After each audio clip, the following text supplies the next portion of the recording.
So they have 15 minutes. We tell them 3 minutes before the end that they need to start finishing. Yeah, 15 and that's the maximum then.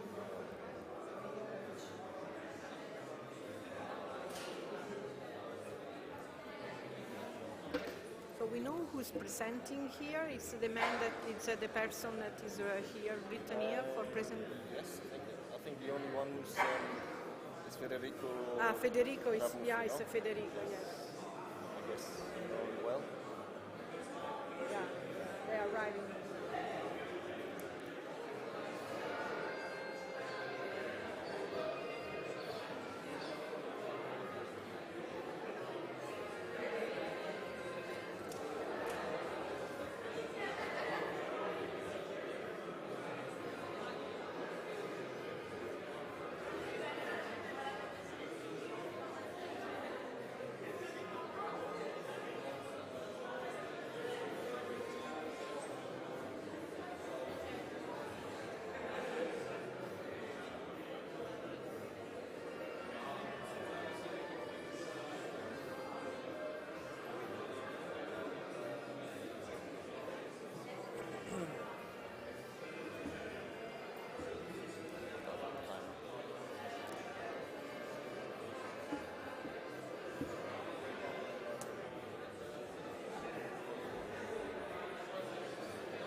Ho dimenticato il hard drive.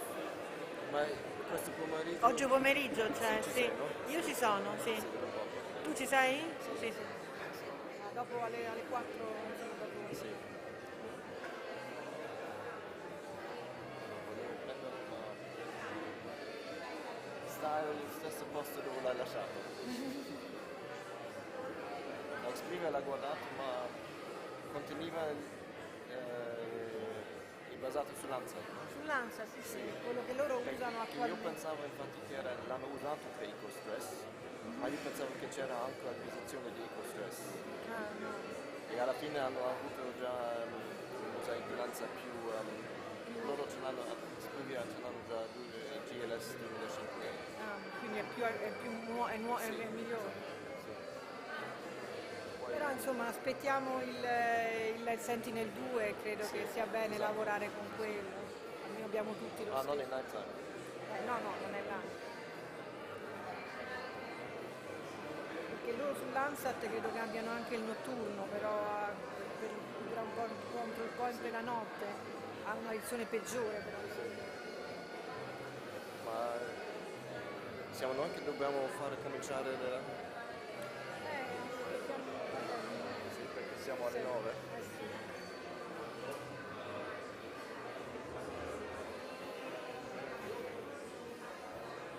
Ok.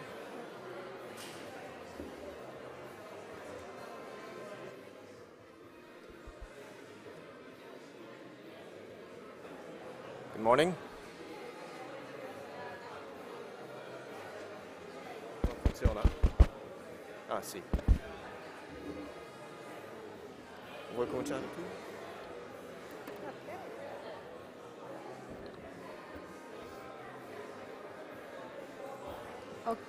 Hello? Good morning, everybody.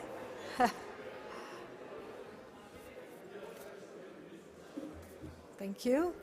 So now we would like to start the first session of today that is about calibration and algorithms. So we will hear many different activities regarding this very important field. So I don't know if you want to add something to just to say good morning. Okay, yes, good morning. Welcome to the last session of, the first session of the last day. So on calibration and algorithms. I'm Stefan Dransfeld. I'm the data quality manager for moderate sensors and looking into LSTM level 2 development. And I don't know what if you... Yes, thank you. Sorry, I didn't introduce myself. Still sleeping. I'm Maria Fabrizia Buongiorno. I'm working at the National Institute of Geophysics and Volcanology, and I am with the Italian Space Agency in the Mission Advisory Board for SBG thermal components, so working with the colleagues with the JPL.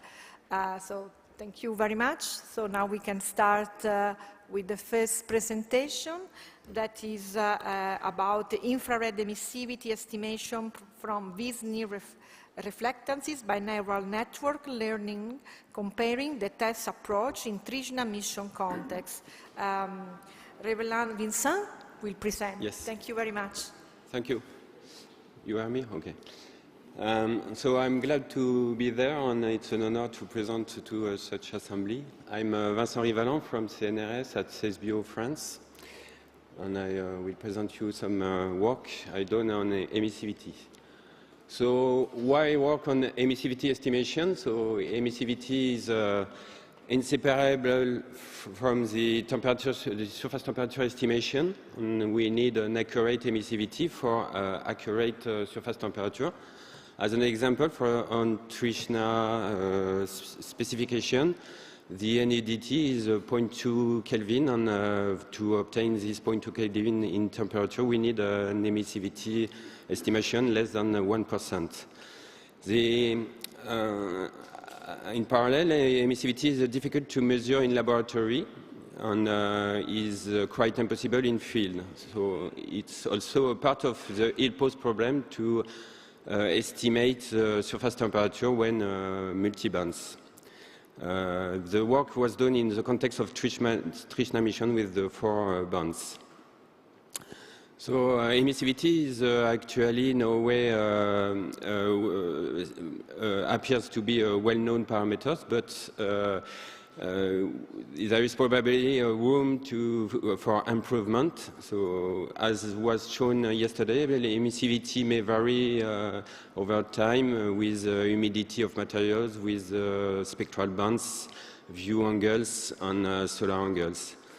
Actually, to solve emissivity to estimate surface temperature, we, in the case of unique thermal band,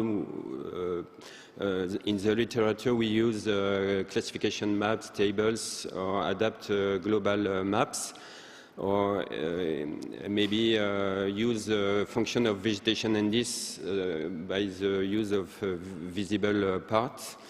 And in the case of multibands, the most used is simultaneous temperature and emissivity separation proposed by Gillespie. In this work, I try an hybrid way.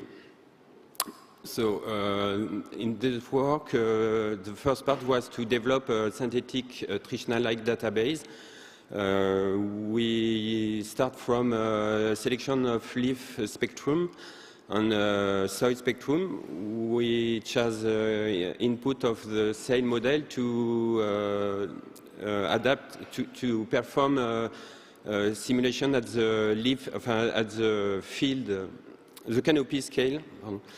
And we, at the end, we obtain a synthetic database of Trishna-like values of reflectance and emissivity, about 1,000 simulation, 1,000 spectrums.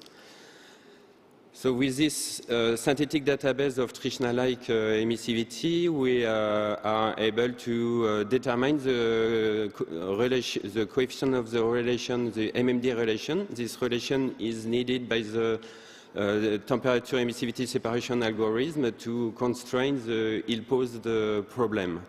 As you can see on the right, the MMD relation is fitted. And MMD relation is the link between the minimal emissivity and the mean difference between minimal and maximal emissivity for a specific spectrum. The second part, the second way is to use machine learning to learn with this synthetic database. We relate with an empirical way the visible part and the emissivity part. So there is a learning process. We obtain coefficient. And in the second part, we apply this, the application was done on the airborne hyperspectral data on the ASPECT campaign done in the Southwest in 2050. This is an hyperspectral sensor. And the procedure was to, we first correct from atmosphere the data.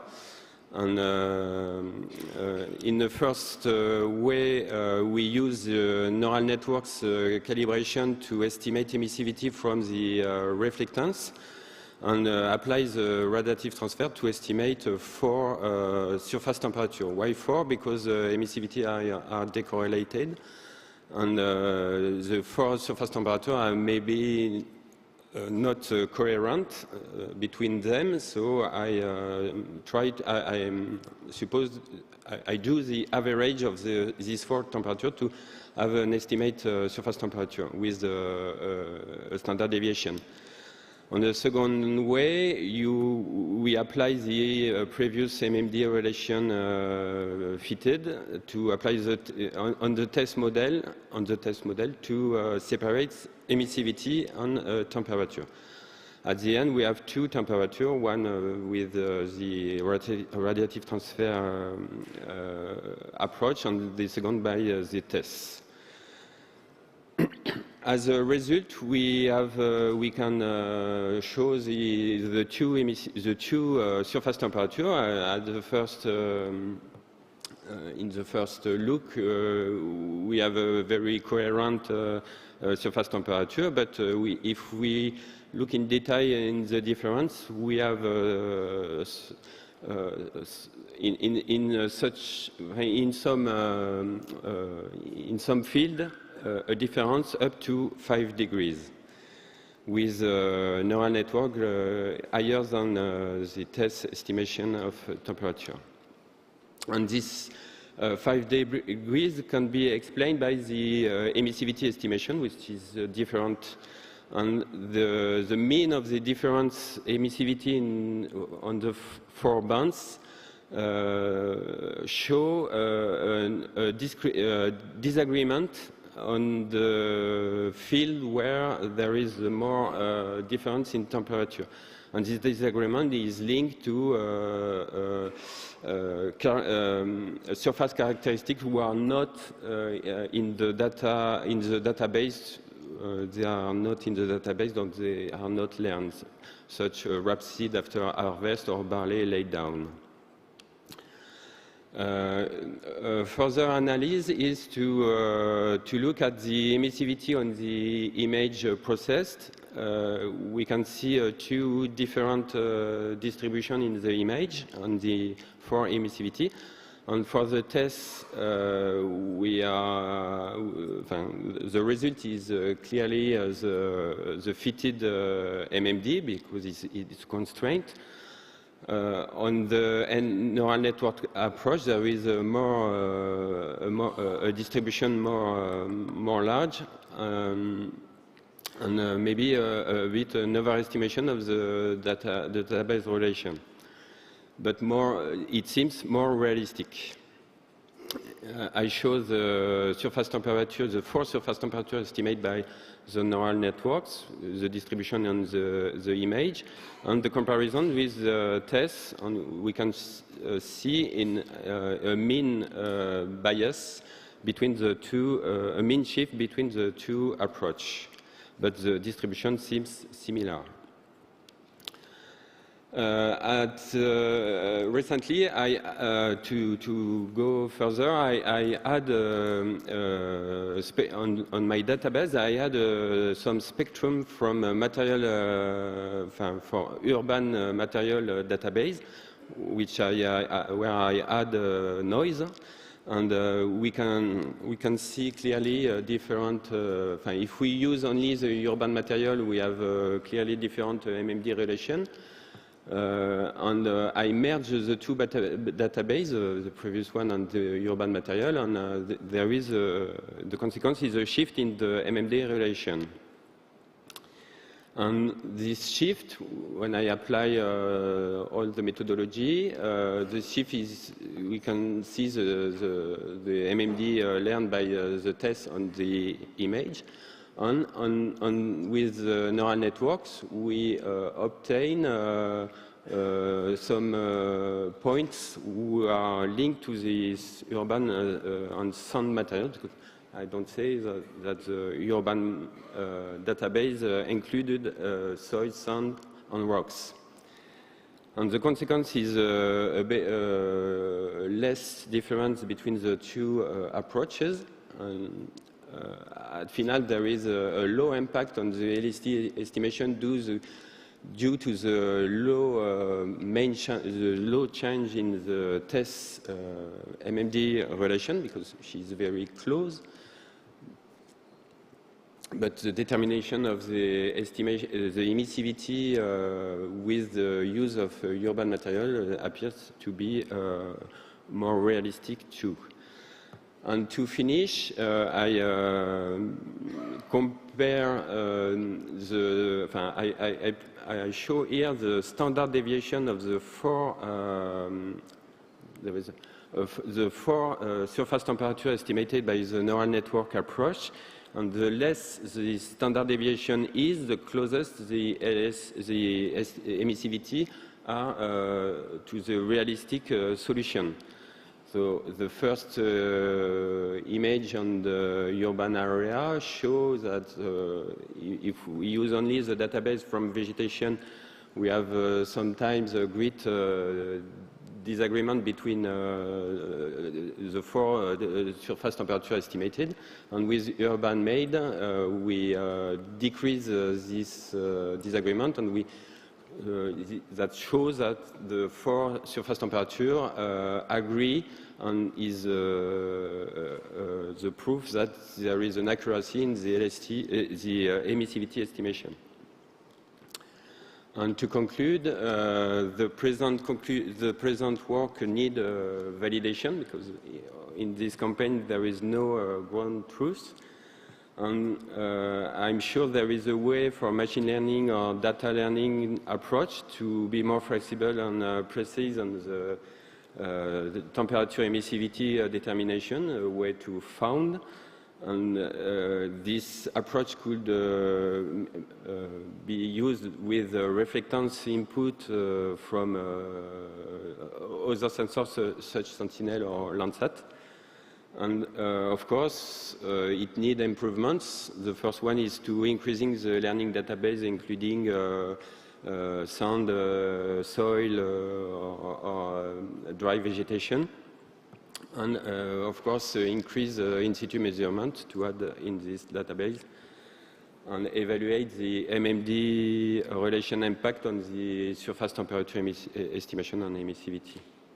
And maybe add a convergence approach to emissivity estimation to be close to the unique surface temperature solution problem. Thanks.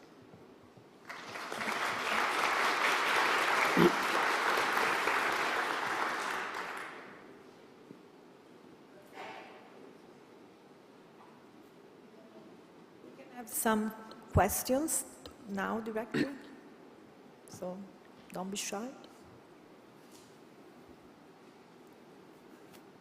This is early morning.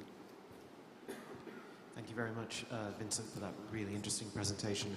My question is, does your choice of AI method, in this case neural network, do you suppose that you might get a better sort of convergence if you switched to another AI method, like say gradient boosted trees? If I have a convergence, if I choose another another learning method? As in, if you replace the neural network with some other machine learning method, like say gradient boosted trees or random forest or so on.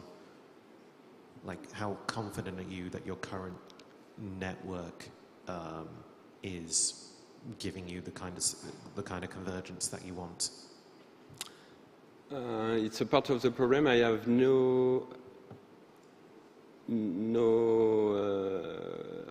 I'm not sure that there will be a coherence in the emissivity.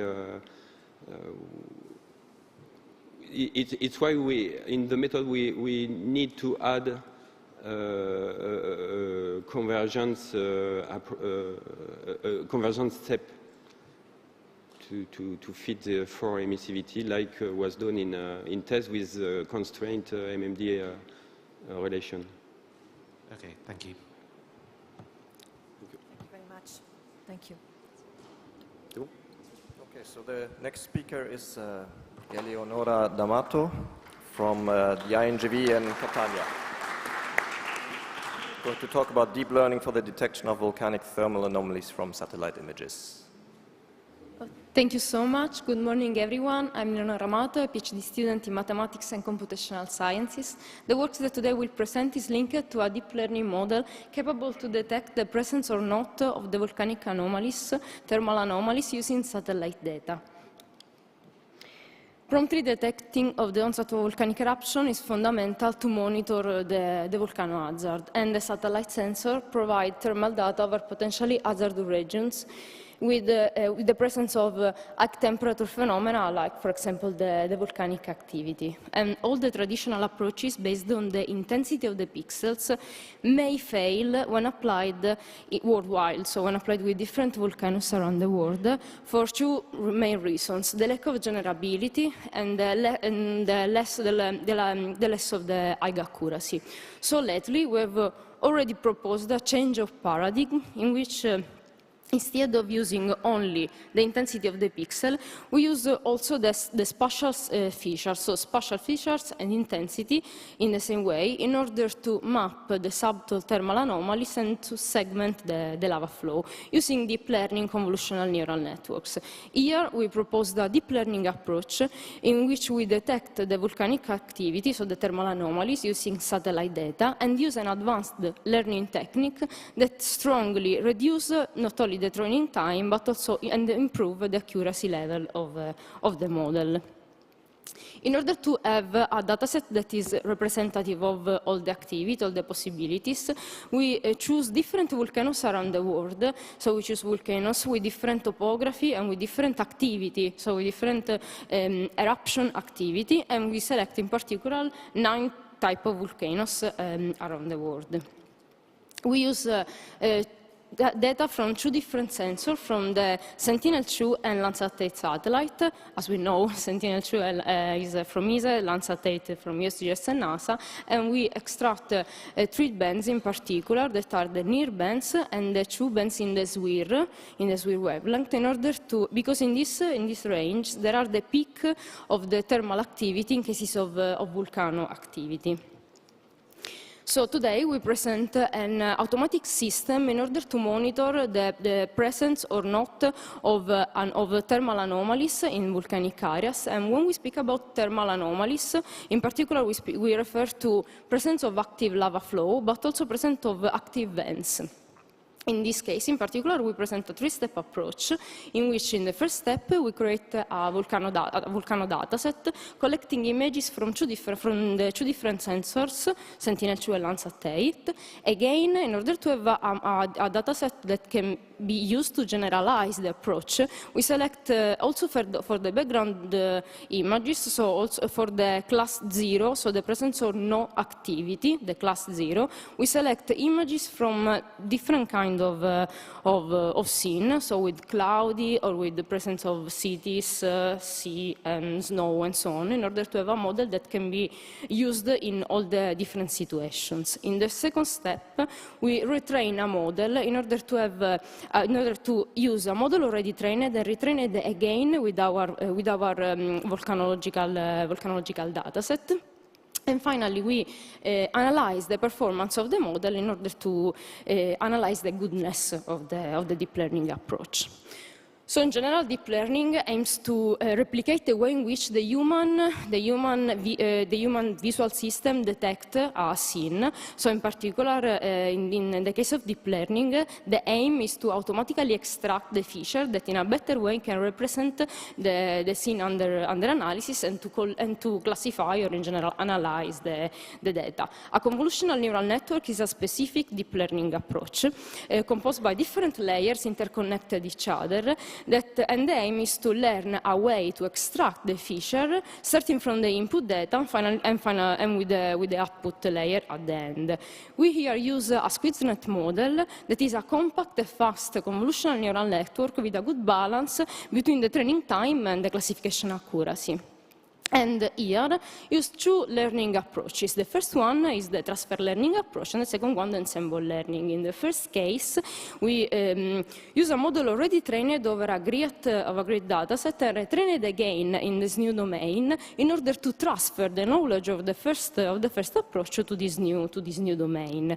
In the second case, for the ensemble classifier, we use different models altogether, in which each model give a prediction for the specific data under analysis, and at the end, the final output for the data is a combination of these predictions. So in this way, it is possible to improve the training time and the classification accuracy.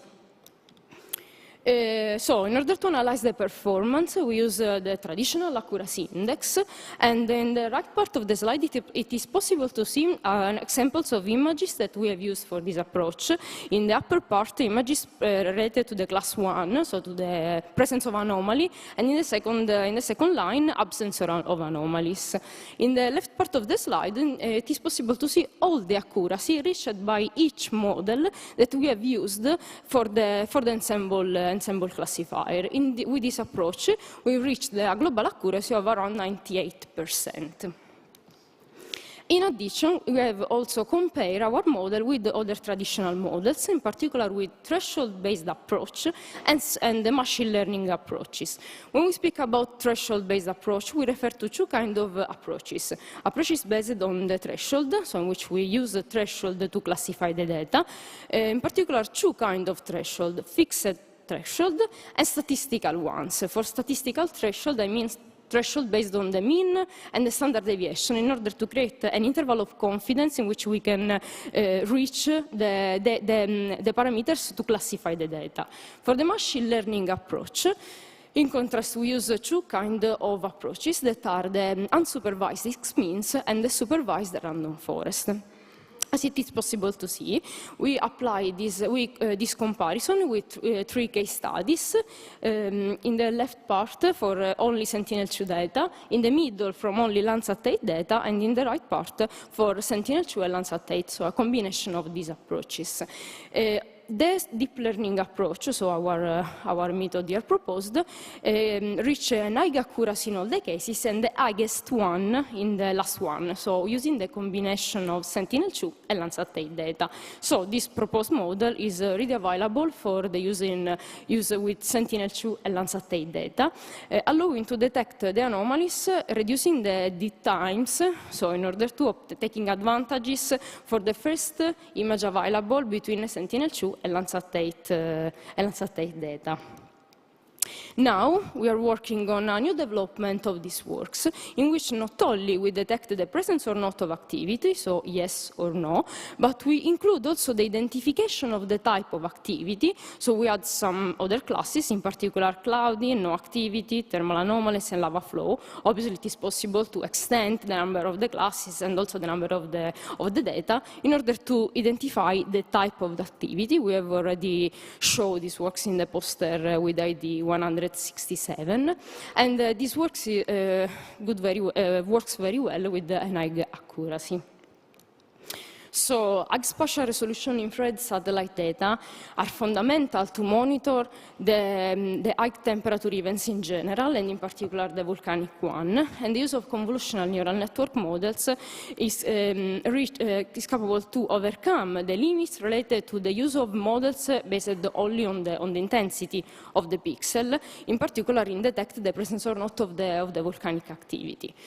The use of these two kinds of learning approaches, so the transfer learning approach and ensemble learning one, allow to reduce the computational cost and the training times, and in the same time to improve the performances of the model. And once trained, this model can be applied to any of the available satellites for radiometric scene captured by different satellite sensors, so not only from Sentinel-2 and Landsat 8 sensors, around the world in a few minutes. The results demonstrate the potential applicability of this approach for the development of the automatic thermal analysis system at global scale, using also future data coming from planned mission, like, for example, the NASA SBG. So that's all. Thank you so much.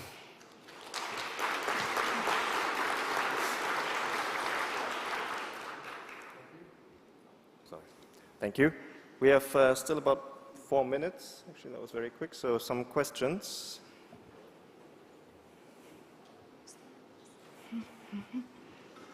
Hi. I'm supposed to stand up so you can see who's asking Thank the you so question. much. So it seems that you have about a 98% detection rate when you have lava at the surface. Yeah. It's nice to know where the lava is early, but have you found also that you detect anomalies before lava actually comes through the surface, so like shallow intrusions or venting prior to the actual eruption? Yeah, we have already worked in this direction in order to obtain the subtle anomalies of in the crater or near the crater, so in the body of the volcano. And now we're working also in the detection of the cases in which the vent become active, so in which the lava reach the upper part of the vent and the thermal anomalies start to emit radiance that can be monitored from the satellite. So yes. But you don't have success rates yet for those?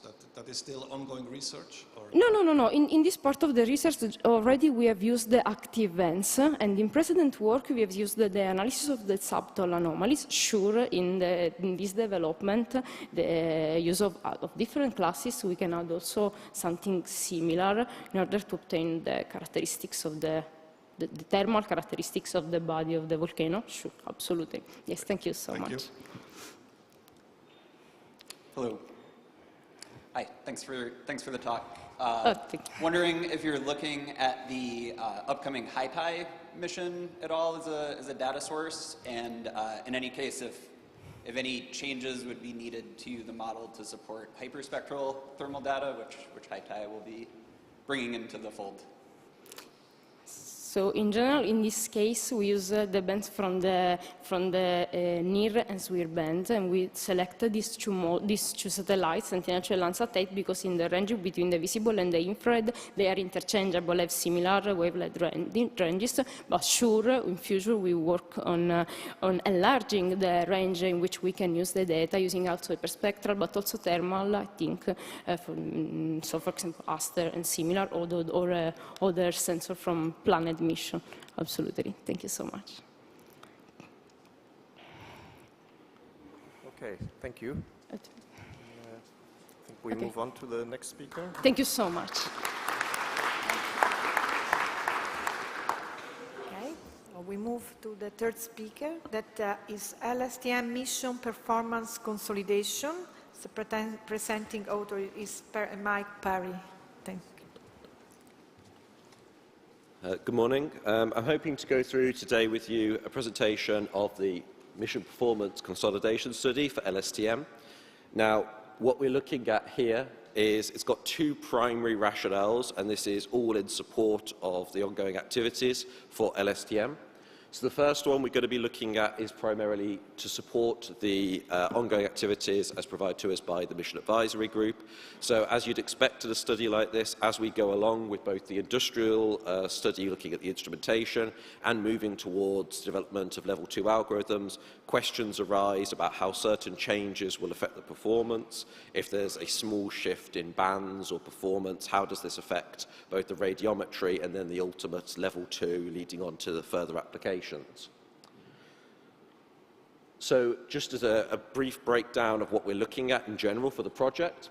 So one of the ones which is a one-liner, but I assure you it is probably a significant part of the effort, is to actually consolidate a lot of the activities that have gone on in the development of LSTM towards having a cohesive software environment where we can actually take inputs, take requests when there are concerns or questions, and make sure that we can answer them in a timely manner. So while it is one line here, building a software environment where we are able to perturb a huge variety of different parameters that could affect the radiometry of the mission and be able to answer questions on this is a significant part of what we're doing here. And we've front-loaded a lot of the activities in here to make it as generic as possible, because a large portion of this study is we don't know the exact questions we're going to be asked as they arise throughout the project, and we're hoping to build a flexible environment where we can adapt very quickly to answer specific questions on a timescale that is actually needed. This also means that we have to review some of the data used, which is very important, because if we're going to have reference scenes that are going to be used throughout the project, we need to have them very well characterized, understood, so that we can have a good traceable idea of whether we're capturing certain dynamics and systems, and especially spatial aspects that we want to be tested. This does mean that as we go through, there'll be an update to the mission requirements document based on the findings that we come out with here. And this will, as I said, be both for the instrument study, but also to provide support for level 2 development. This will also come through eventually, as we would hope, to support the development of an end-to-end processor that we will be able to supply support for once again for this. So as a brief example of some of the things here that we've been looking at, I've got an image here because otherwise it's just the text, but the image that we've actually got here is showing some of the input scenes that we might be able to process through here, that we plan to do through here when we're developing. So it's an example here of one of the Grosseto images from a previous campaign. We're very excited to also adapt future campaign data into this to make sure that we have the best data available. So there's a long list here, this is just on the radiometry usually, where we're looking at a host of different effects. A lot of these have been explored as LSTM has been pushed forward, as the scientists have developed to inform the mission requirements, but we're trying to consolidate them together so that they can vary in the same software environment, pulling together the contributions of various different collaborators that have helped make LSTM carry forward as we're going on. So I have an example of some of these in a processing chain. So this is one of the examples pulling from past work done more towards the earlier phases of development with LSTM. So a question that comes up quite often is if you've got a spectral response function, there will be changes, there will be shifts as the detector is developed. It won't be a perfect Gaussian, something like this.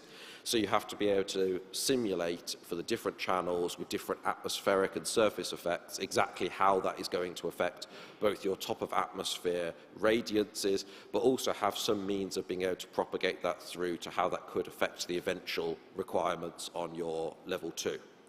So here, for instance, we've got an example where we were looking at perturbations in the central wavelength of different channels in development of LSTM. And you can see that different channels have different responses to this. Most noticeably, I included this because if you look at the bottom left 2 plots, this is the channel that was closest to 9 microns, which is the ozone absorption region.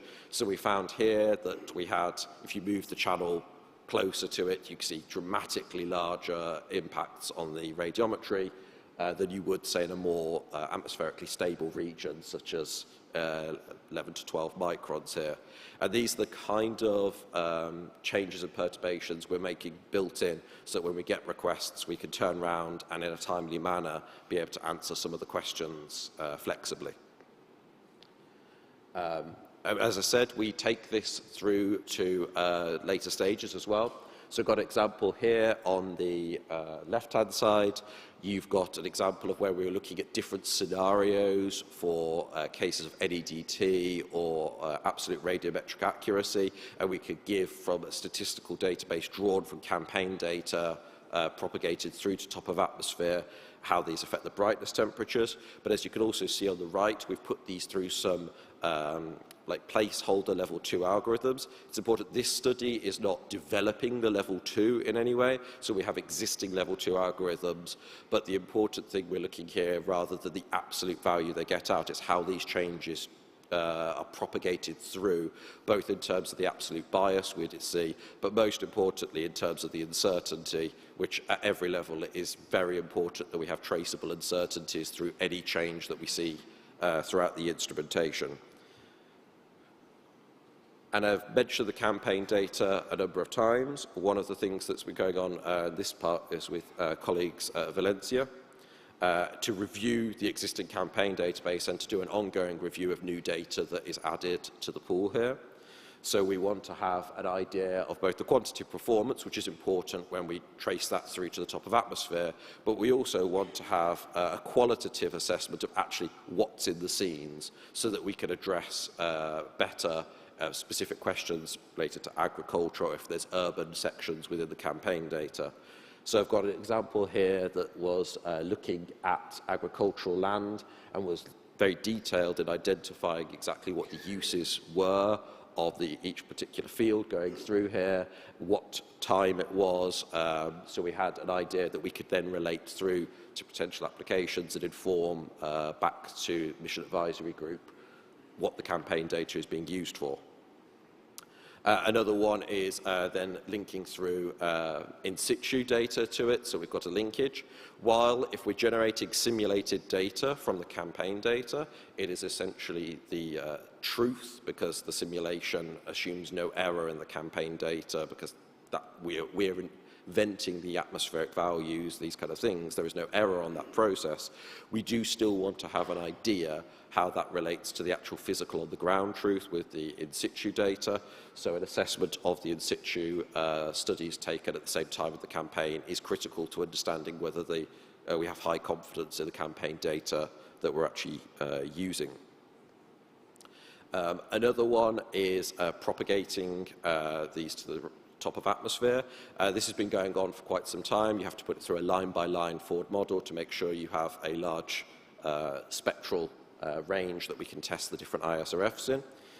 This has been done in the thermal, but one of the things we've recently updated into this is the capability to do it for the visible data as well, which in earlier studies hadn't always been propagated through, as it hadn't been the focus of several things, but we've made sure to bring this in line so the same atmospheric treatment that would be applied to the thermal is applied to the visible, so that we can make sure that any indices that are developed in support of the level 2 from the visible data is also treated in very much the same way.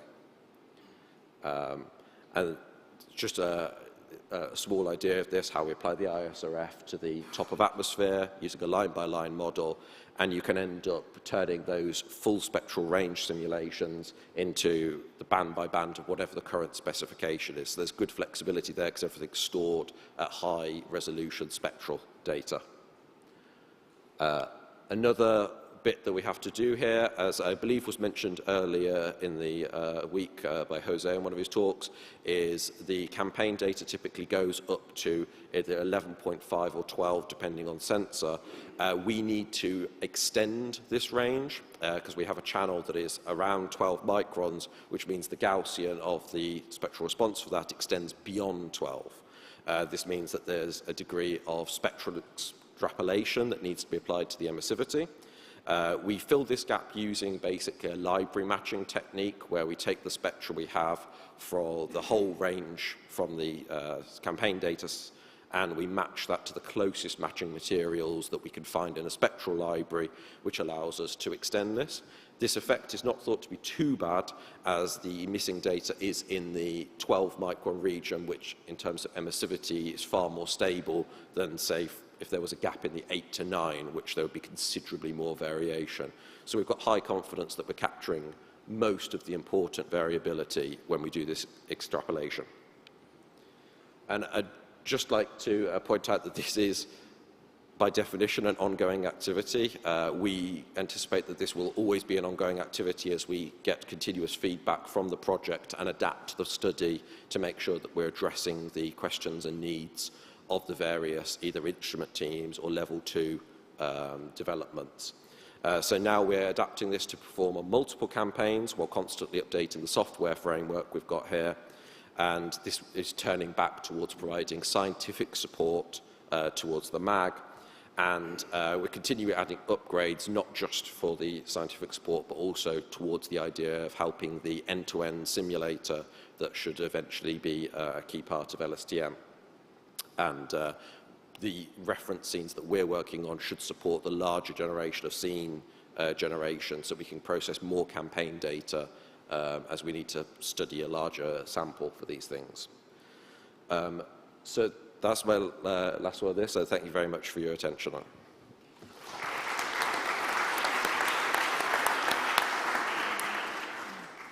Okay, thank you. We have a time for about 4 or 5 minutes, so there is questions, please. Thank you. Very nicely presented. I was wondering if your simulations for radiometric sensitivity are also including the possibility of asymmetries in the transmission at the long and short wavelength ends of each band.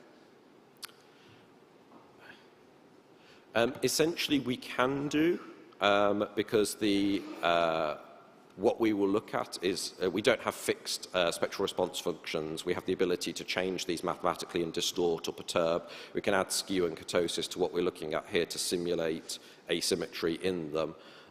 We can do this within any range that we're provided from the instrument team.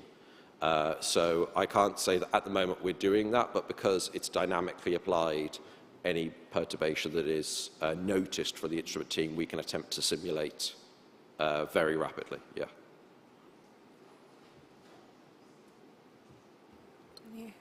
Any other question? We can take one. No? Okay. Okay. Thank you very much.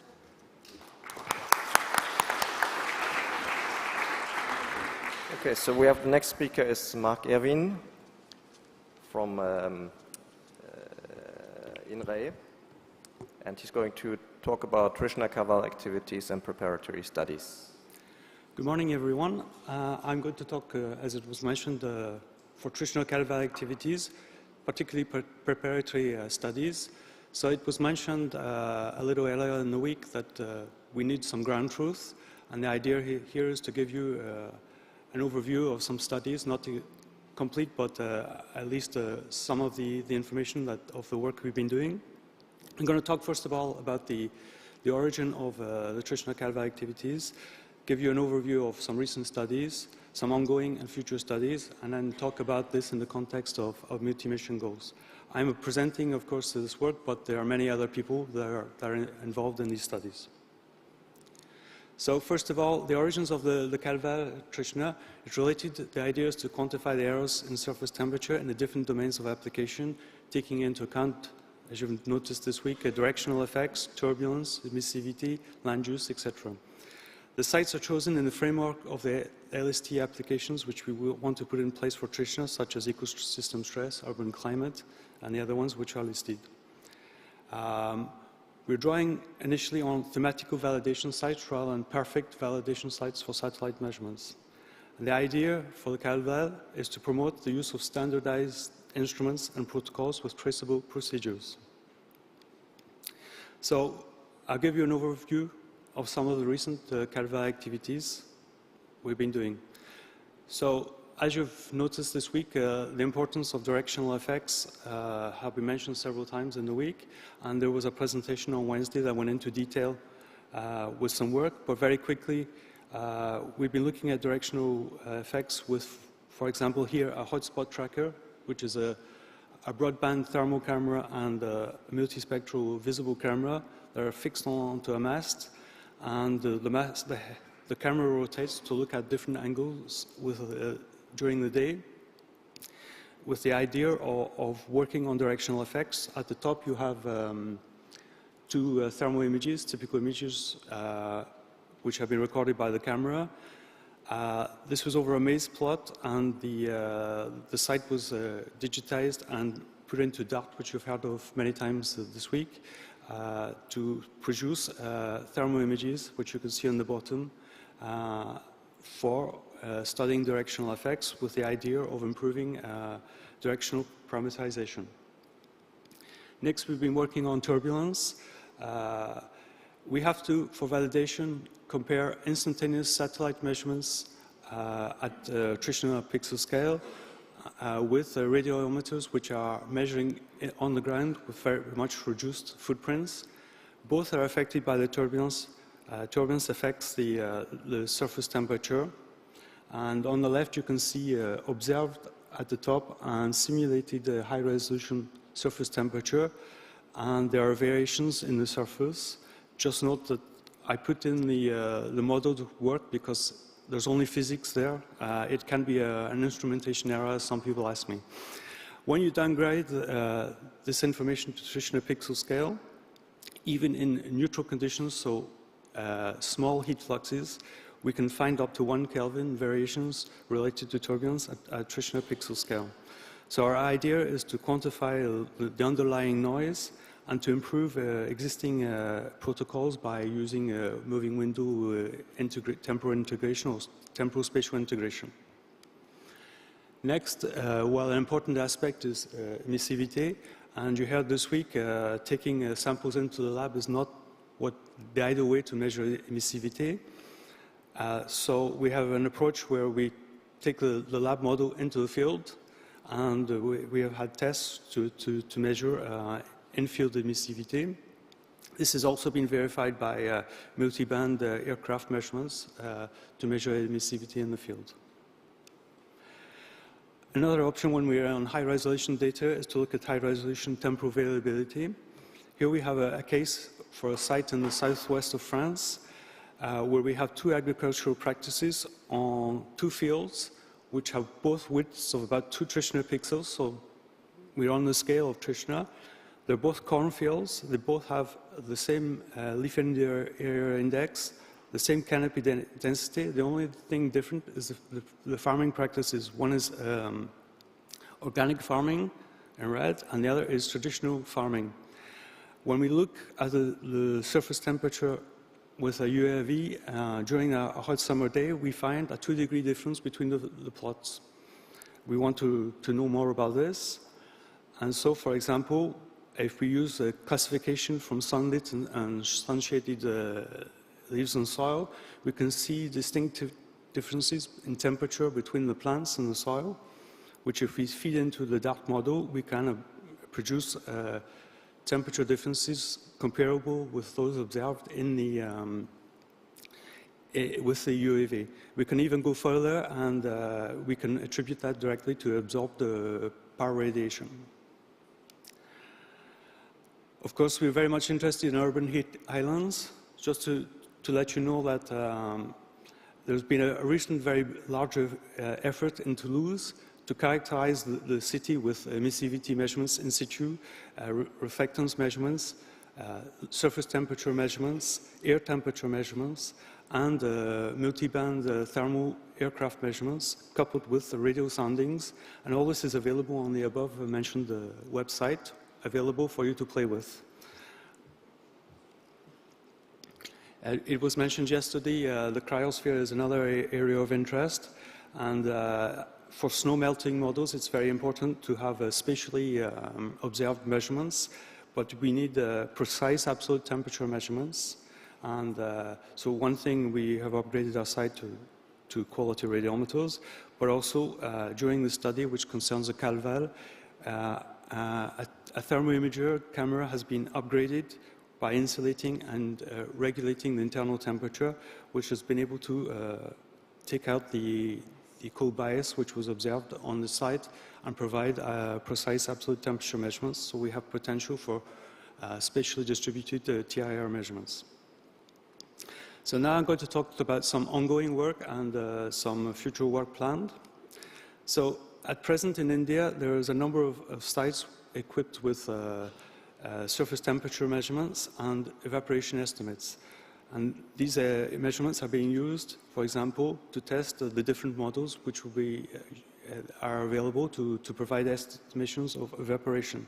So this is one result for one site. On the x-axis, you have the observation, and on the y, the estimation. So evaporation validation is also in progress. I'm just going to talk briefly, because in a few minutes there will be a detailed presentation. We're also now looking at a reference validation site for Trichinat in France, in the southeast of France, La Crau. And recently a GPL radiometer, broadband radiometer, was installed for long-term dedicated measurements. You can see at Trichinat scale, the soil is relatively homogeneous. The data are visible on the Calva site from GPL Nazareth. So you can have a look at them as well. And they are, in this summer, we were preparing some emissivity measurements with the CMIN. At the end of June, we are working on going to India with the hotspot tracking system, and that will be installed over a rice field initially, and then over other fields during the course of the year. The site is equipped with flux measurements, so we will be able to look at the product evaluation, LST, and evaporation. We are also installing in the next 2 months a site, a water body site, an inland lake in the southeast of France, to be used as a validation site, similar to Lake Tahoe, but much less equipped than Lake Tahoe. Finally, we are implicated in the HITEST campaign with HITEST measurements that are planned over France. So you can see the distribution of different sites in the south of France. More generally, just to give you an idea, there's the La Crau reference site, which we hope to characterize. We have a broadleaf forest, Pechabon, which is also a Sentinel-3 reference site.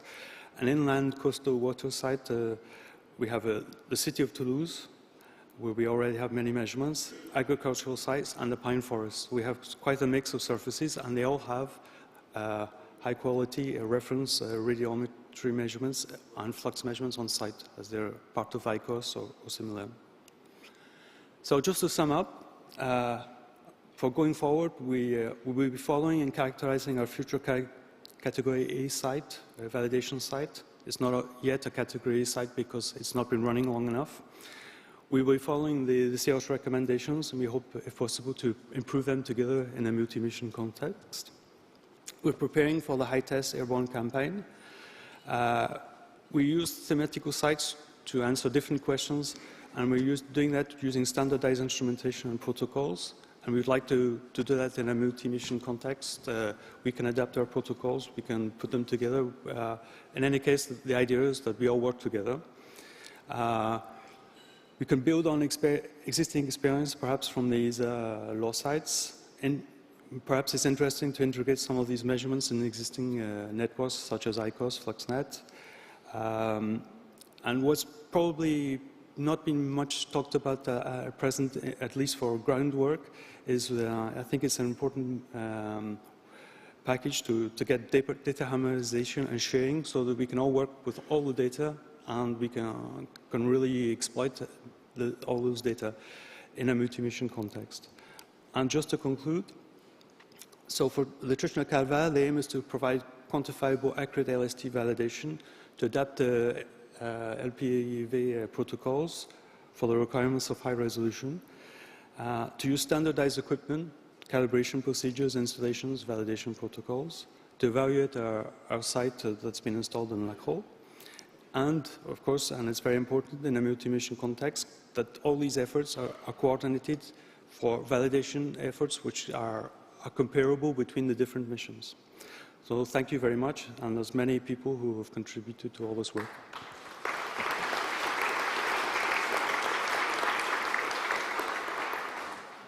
Okay, thank you. We have time for one question. Not, I would have one. On you mentioned the Lake Biemont or Lac Biemont, and what are the differences to Lake Tahoe in terms of instrumentation? Well, first of all, it's not at Lake Tahoe, they also have a Hytronics radiometer, but it's basically the GPL radiometers which are used. They have 4 measurements on the lake, so they have a spatial distribution. Where here there will be one measurement, and their in-depth water measurements are more detailed and will be installed here. And it's the first step. Okay. Thanks. Thank you. Okay.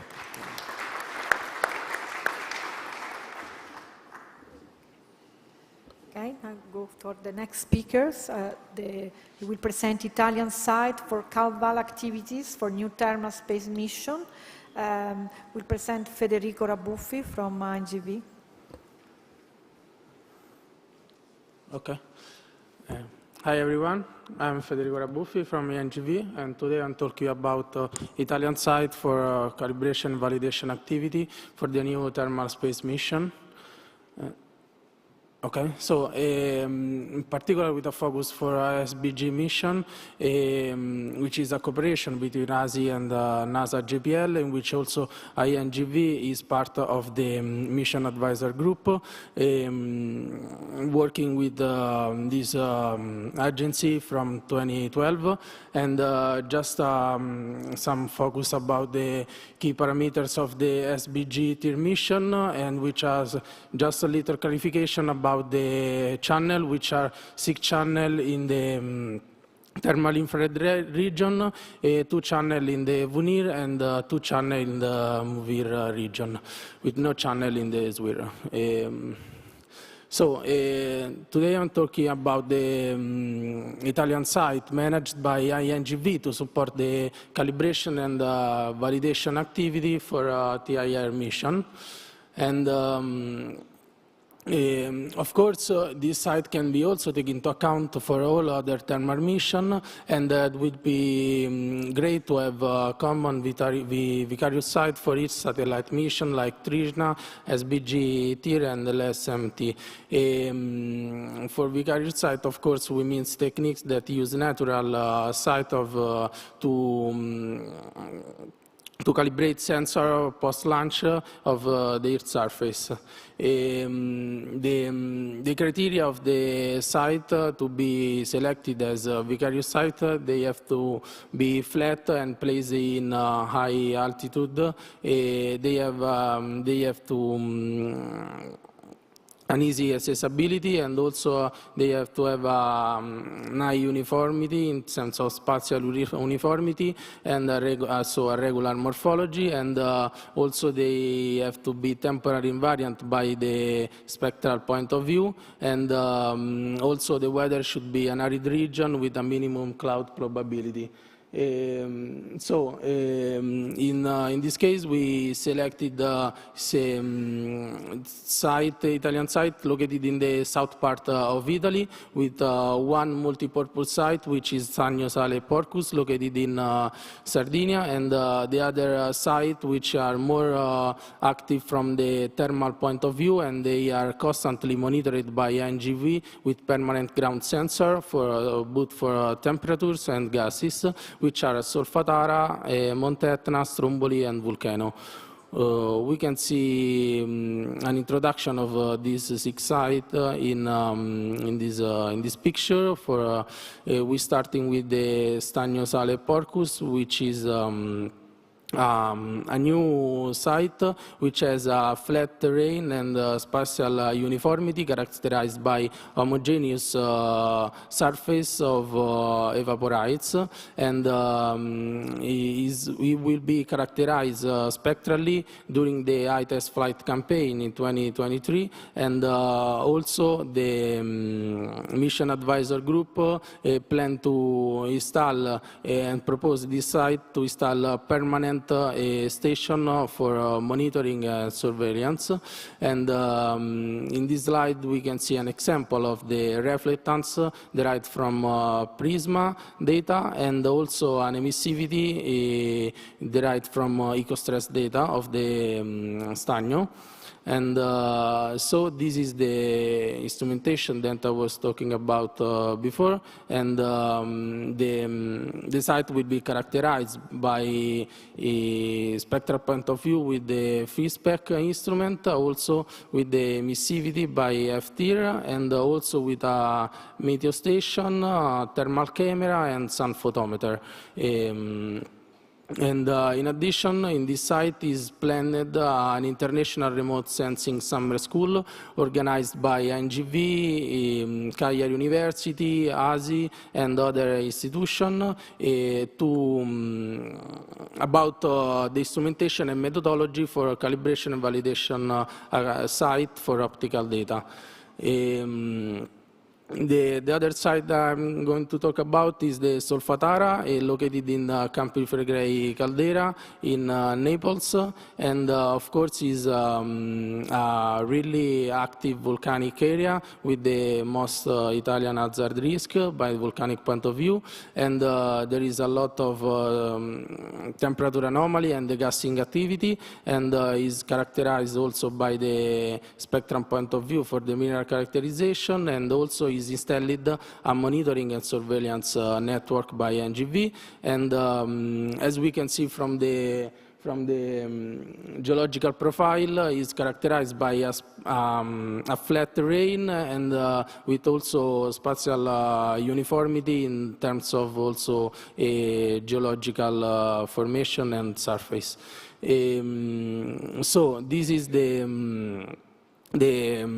fixed thermal camera installed in the area of Solfatara, which are 5 thermal camera, which is acquire constantly thermal images, and this is a work that have been done about the reprojection of the thermal images collected by the thermal camera in order to boundary the area that will be in order to match the overlap between the images collected by thermal camera and the pixel of the satellite sensor. In this case, we used Aster and Landsat in order to build a time series and to correlate the time series derived from satellite data and the time series derived from the TIRNet, the thermal camera network.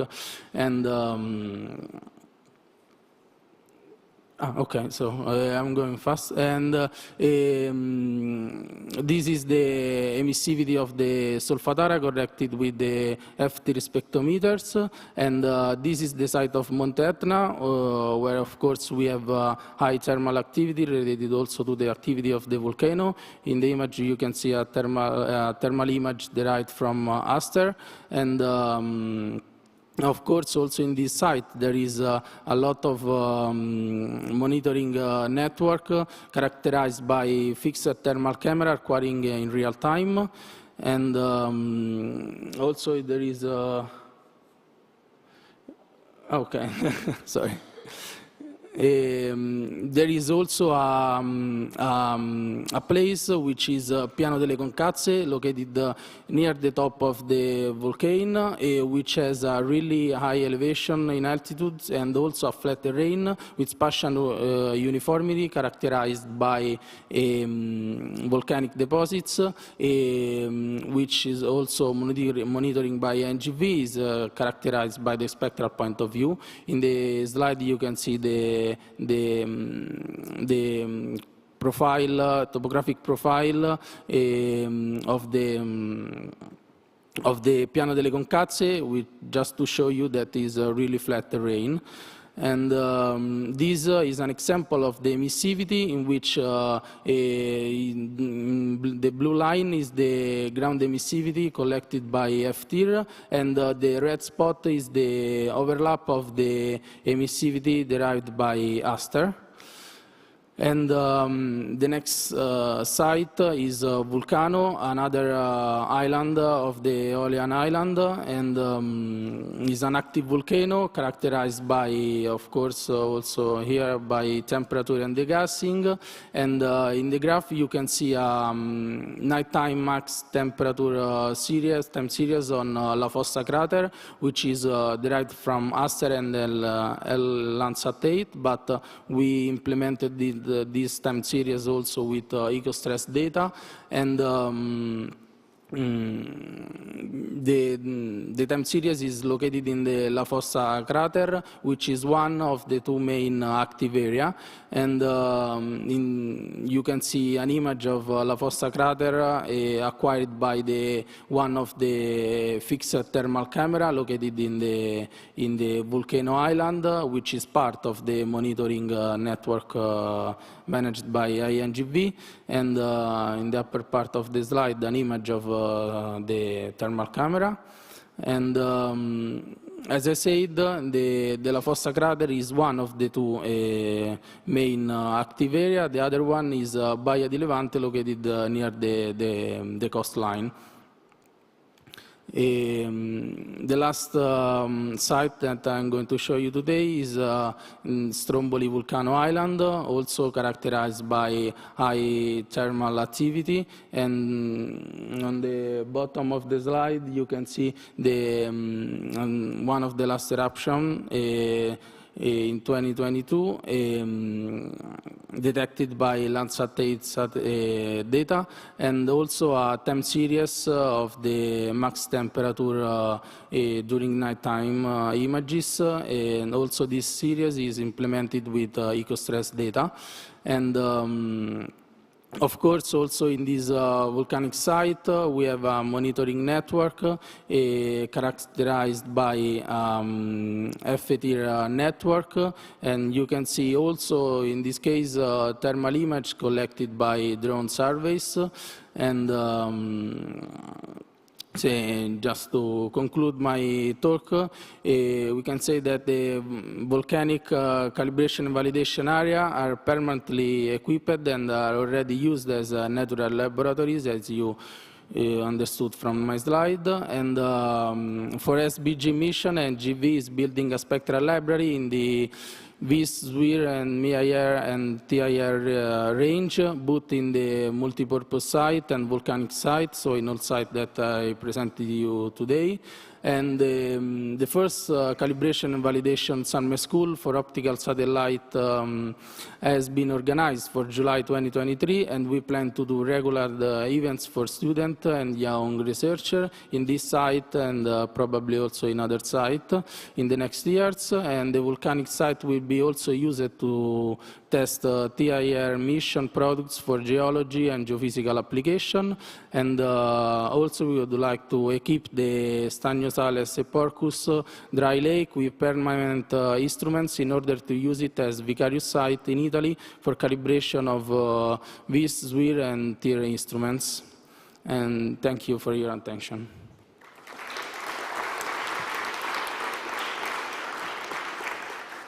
Okay, thank you. Sorry, Federico, No. I make it you go too quick. There are any questions? We have some times.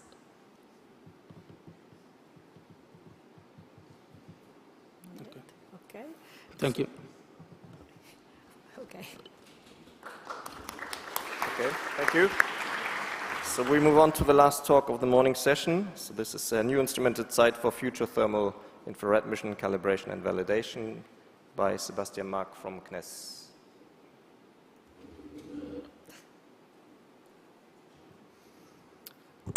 Hello, everyone. So I'm Sebastian Mark from CNES. I'm presenting this talk on behalf of Arthur Dick, who couldn't attend the meeting, unfortunately. And so the idea is to discuss what we are trying to do at the Lacro site for thermal infrared CalVal for the future missions which are coming. So here is the outline of the talk. Just describe the site a little bit at Lacro, how we installed the mast, the instrumentation, what future instrumentation is planned to be installed as well, what are the first measurements so far, and what we do with them, and how we apply that in order to perform CalVal for EcoStress and Landsat 9. So the idea in CNES is, since we're working on thermal infrared now, we want to be able to perform some CalVal. And so we decided to instrument a new site with permanent instrumentation to do so for Trishna, obviously, but also for other TAR missions which are coming. And so, as you may know, we have been operating the Lacro site, which is located in southeastern France, for 25 years or so in the visible and near-infrared. And this site is already a member of the RadCalNet radiometric calibration network.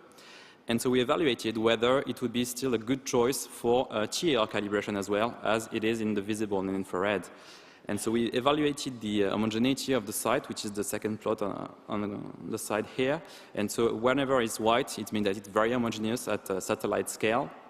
And so in the TAR, it's pretty much the same, and in the visible, it's very homogeneous on several square kilometers, which is good for us.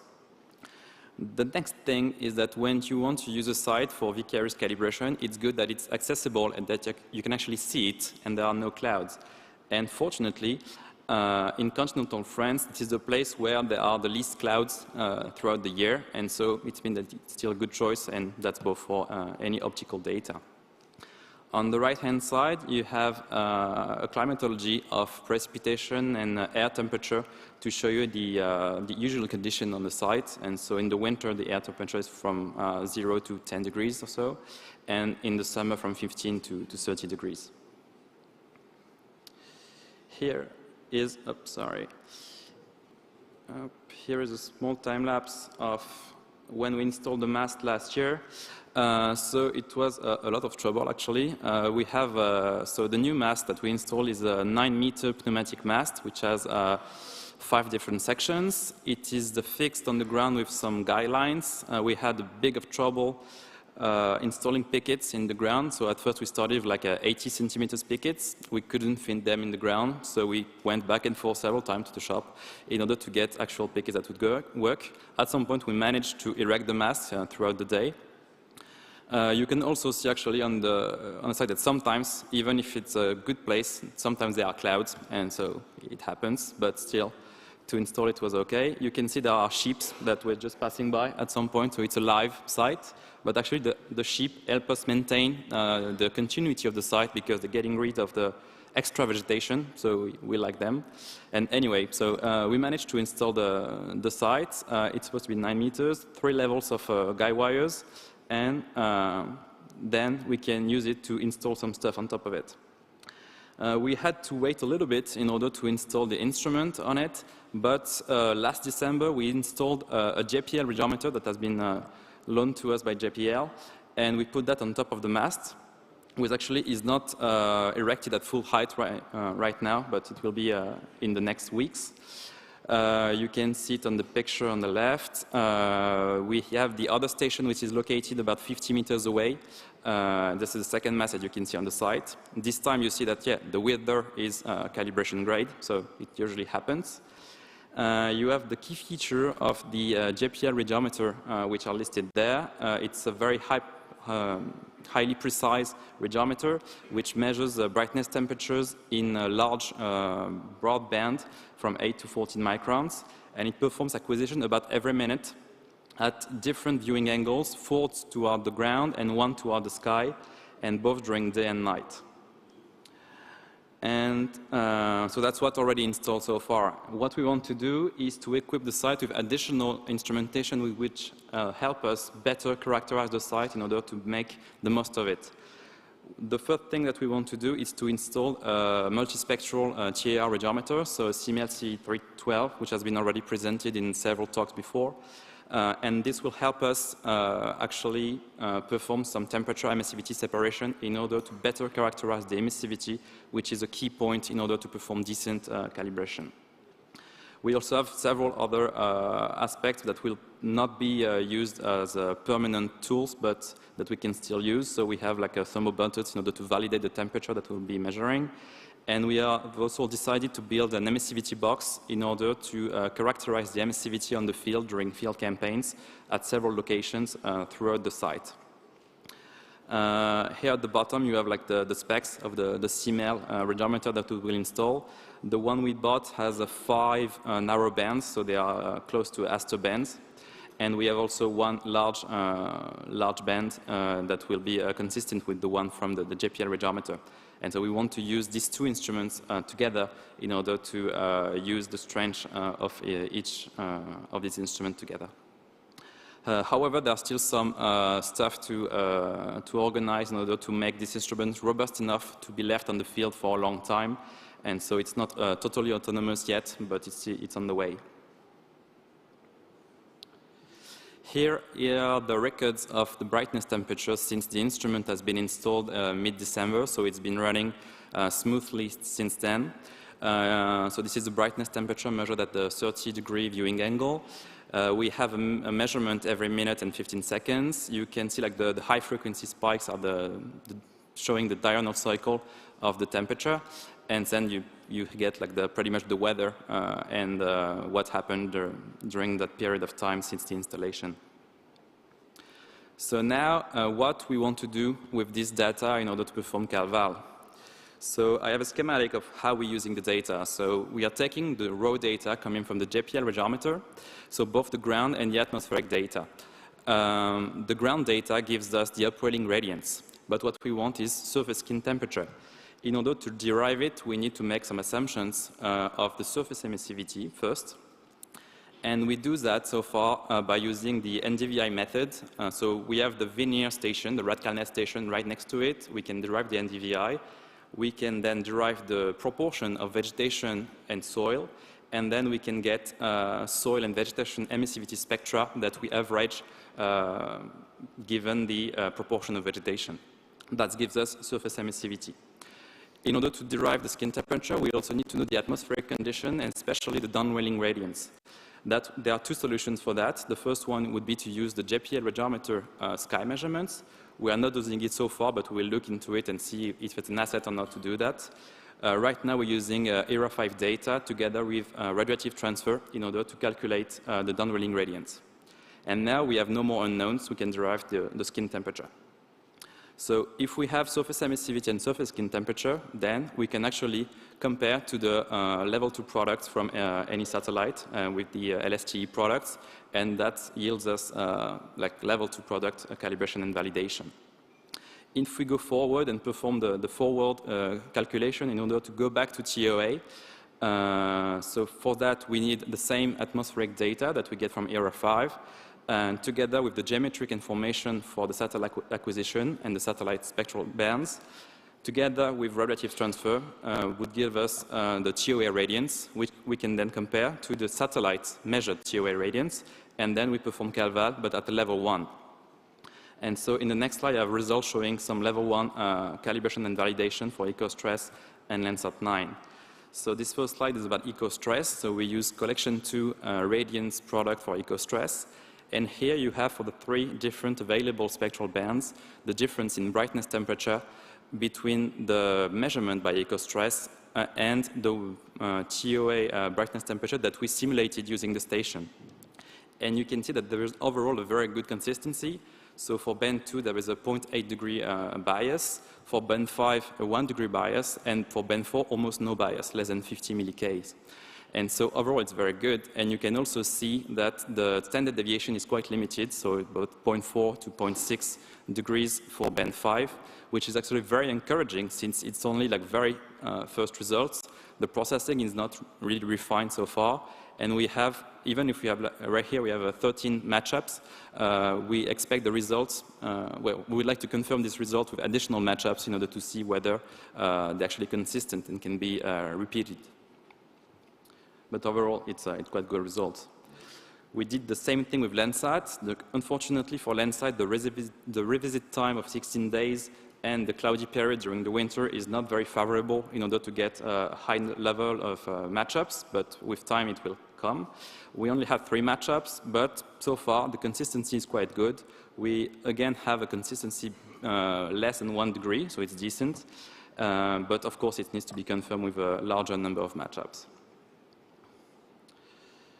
Anyway, so this is my conclusion slide. So last year we installed some instrumentation that is supposed to be permanent in LACRO in order to perform TAR CalVal. We have used it and have a first prototype of a processing chain in order to evaluate level 1 products for EcoStress. Well, it's been used for EcoStress and Landsat, but we could use it for any other sensor. And with these 2 sensors, it shows a very good consistency within 1 degree, which is very promising. But of course, the processing needs to be refined. We need to confirm this result with some additional data. But this is only the beginning. I didn't mention that so far, but we have field and airborne campaigns which are planned in the coming weeks or even next year, and in particular to characterize the surface emissivity, which is the big source of uncertainty that we will have in the processing. And there will be additional instrumentation, so maybe this year or next year, that we will install in order to refine our measurement and our knowledge of the site. And so we're very happy that we've started doing this project and very enthusiastic of the good results we're getting so far. And as I said, it's just the beginning. And so we're going for the long run with this site, and we expect it to perform pretty well. And yeah, that's all I had. Thank you.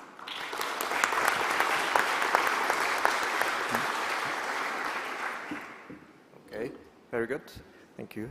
Any questions? Thank you. Are you aware of any efforts, or do you have any comments on the importance or challenges of co-locating like level 1, level 2, level 3 ground truth at the same site? I don't know. Well, it's important to have that. I'm not sure exactly what you would like to know with your question. Do you mean like, do you want data to be available for like both level 1, level 2 and ground truth together for users to have? Basically, yeah. And sorry if it stretches the scope of your talk a bit, but basically adding FluxNet type measurements to these next generation RadCalNet SurfRad type sites. Okay. So I think I'm not the person qualified to answer this question. Sure. But I think there's a reflection going on throughout SEOS in order to see what would be the future, like not maybe an extension, but like in the idea of RadCalNet to extend it to the thermal infrared, but it's still preliminary reflections to see exactly what we would like to do, if we want to do the same thing as RadCalNet or maybe something different. But I'm sorry, I don't have any more details. I think Okay, maybe thank you. Stefan can still. Really interesting talk, and if anyone else has comments on that, I'm interested. Thank you. Okay, thank you. Any other questions? Maybe just a short one. Yes, from do you me. have any idea of the reason why there is a spectral dependence of when you compare with top of atmosphere brightness temperature in the biases? You mean the biases for eco-stress bands? Yes. Okay. My first guess would be that the emissivity maybe introduces something. So I took like an emissivity which was taken from a sample of soil that was taken 30 years ago on the site. I'm not exactly sure where it was taken, but it was the only thing I had so far. So that first thing maybe could introduce some bias. And yeah, I think that's pretty much the main case. That's why we want to characterize the emissivity properly at the location of the site for different samples which are representative of the site in order to see whether it changes or not. Okay, thank you. Quick question from my side. You used Motron and RTTOF. Yeah. Is there a preference for either? So far, I've actually used only Motron, but we plan to use RTTOF as well in order to see the actual differences. I didn't do it for all the matchups. I just performed it for one specific date. And I think that the agreement it was for Landsat, and for one band, it would change the result by several tenths of a degree. But for the second band, it was almost no change at all. But it seemed to be confirmed to check what we get. Thanks. Okay, then I would say we get all the speakers back from this morning's session. We start the recommendation and final discussion.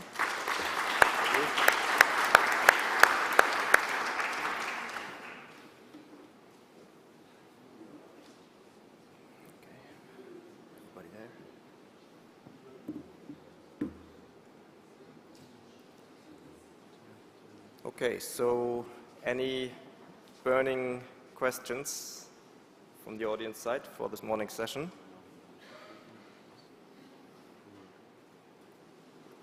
Yeah.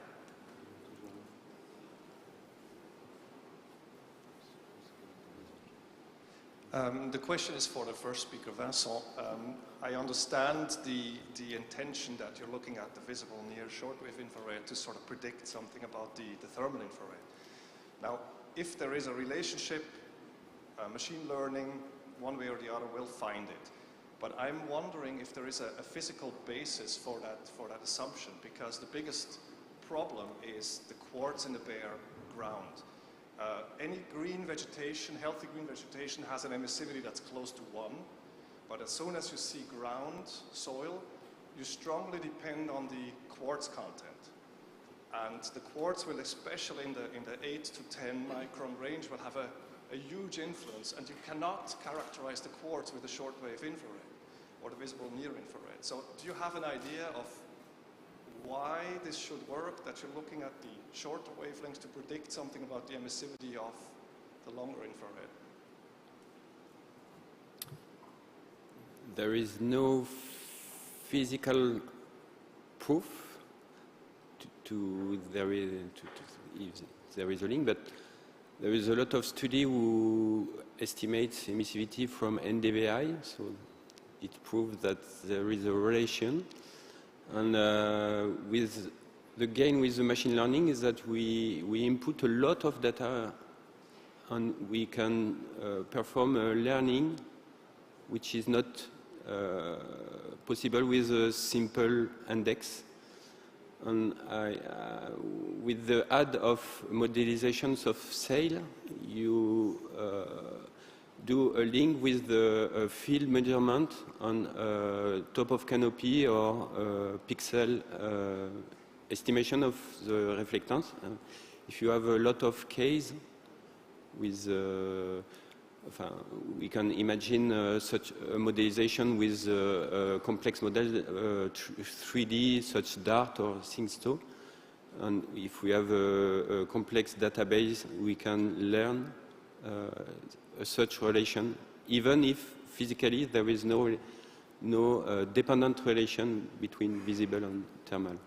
But it's a way I try, and it seems that the most the database is important, and the most different reflectance you simulate, according to spectrum in tree. The most coherent are the emissivity to estimate the surface temperature. I think what you get from the visible near infrared will help you very much with the fractional vegetation cover and sort of an estimate of the combination of the emissivity of the soil and the emissivity of the vegetation. But the emissivity of the soil strongly depends on the soil's composition.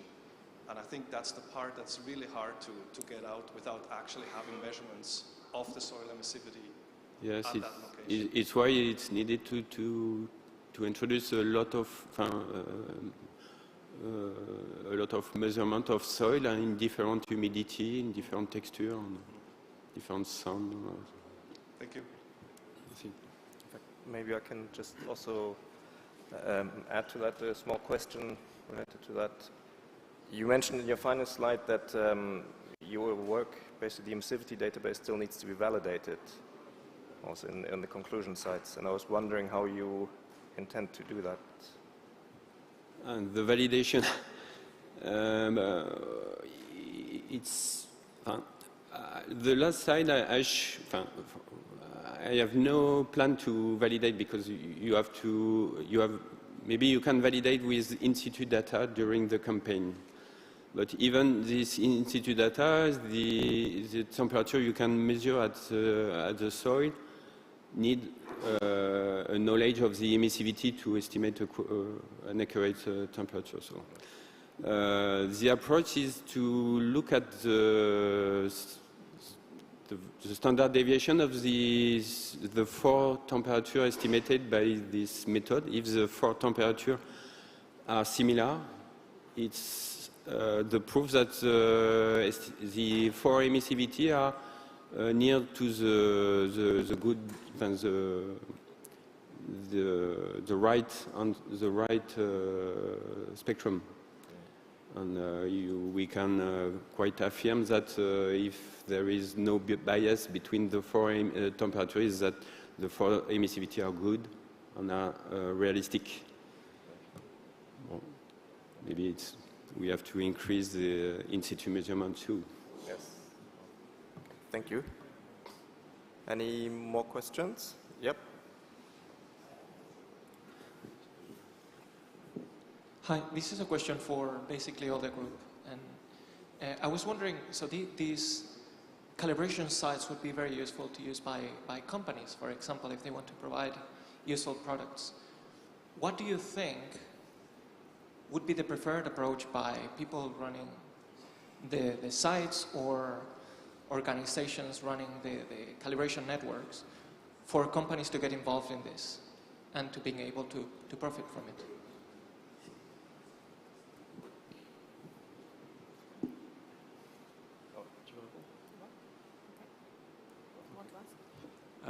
And so again, I think I'm not the most qualified to answer this question. I think so far, I believe the space agencies and organizations are trying to define how we are going to do something, first among ourselves, which is already quite a bit of work, and then at some point we will try to expand, but I don't know exactly in which direction. So yeah, I'm sorry to have no precise answer for that. Well, I mean, I can comment on that. It's, as you said, we have to define also on our side the activities that we will do to support commercial companies in their own TIA missions now, because it's more and more becoming basically an issue now with a lot of new players, as we've seen in the new space session. So we are developing on our side activities related to, we're looking into what we can do in terms of RadCalNet approaches to the thermal domain as well. We're looking into the also the available networks and protocols that we have for the Sentinel missions in CalVal activities that could be applied to new space missions as well. But all of this is still at the moment is, to some respect, it's still really under definition, but we are quite intensively looking into that now.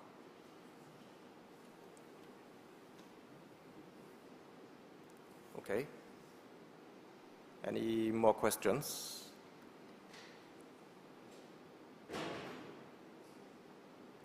Yep.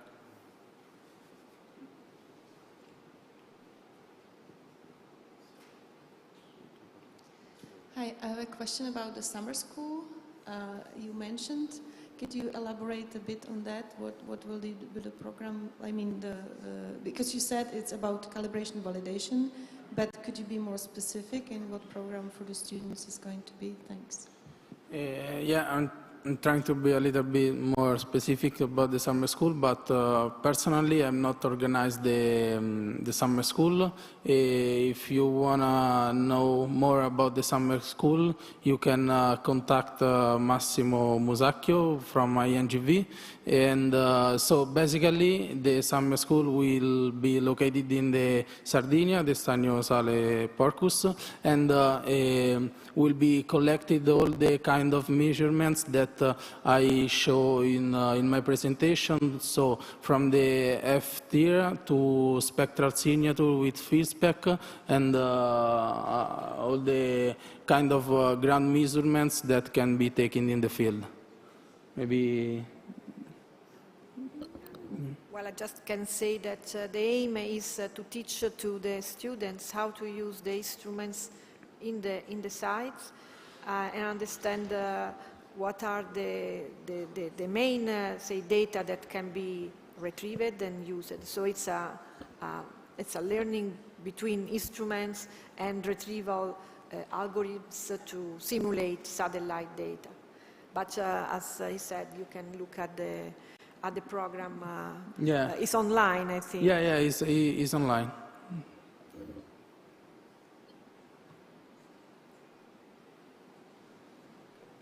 We have final remarks. Yeah. We still have about 5 minutes until the scheduled coffee break, so any more questions? Yes. Microphone? The microphone. Yeah.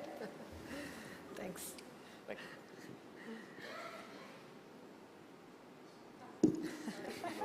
you. Probably for Mark, I think, maybe. maybe a silly question. I was from a non-expert at all from this area. I'm a bit still puzzled whether we have been talking earlier, the previous 2 days, about directionality effects, and I guess we will see something more today. It's still not fully clear to me whether the directionality effect is directionality linked to the microstructure of the material we observe to, so it's a directionality effect of the emissivity, or it's a directionality effect coming from the fact that we have observed within our measurement an area which is sometimes partly shaded, so on the macrostructure. Is it possible to separate between the two? Can we say something about it? How do you deal with this in your on-ground calibration validation activities? Thanks. Thanks for the simple question. I'd say as a first step, it's related to the sun shading and full sun. So it's a macrostructure of the canopy. There probably are some emissivity effects, but for example, over a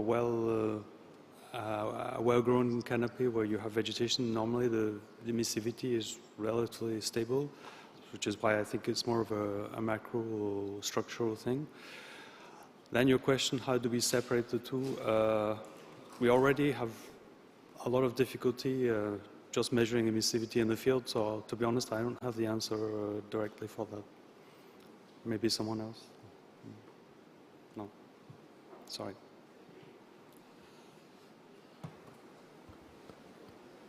So, any other questions? No. Oh no, there is. It's a generic question for any of you. How do you, so related to the previous question from Elias, would 3D modeling be a tool which is interesting for trying to decouple and understand all these anisotropy of the signal? And if yes, so how do you use it? I'll start first. I'm not sure because the modeling, you have to specify the emissivity, so if we don't know it, I'm not sure that we could play with the different emissivity values to try and look at their potential effect. And I was thinking of how could we separate the measurement. Perhaps if we make measurements at nighttime, when there's no sun, and then if we see effects, and the canopy is, in terms of temperature, is reasonably homogeneous, maybe we can separate some emissivity effects.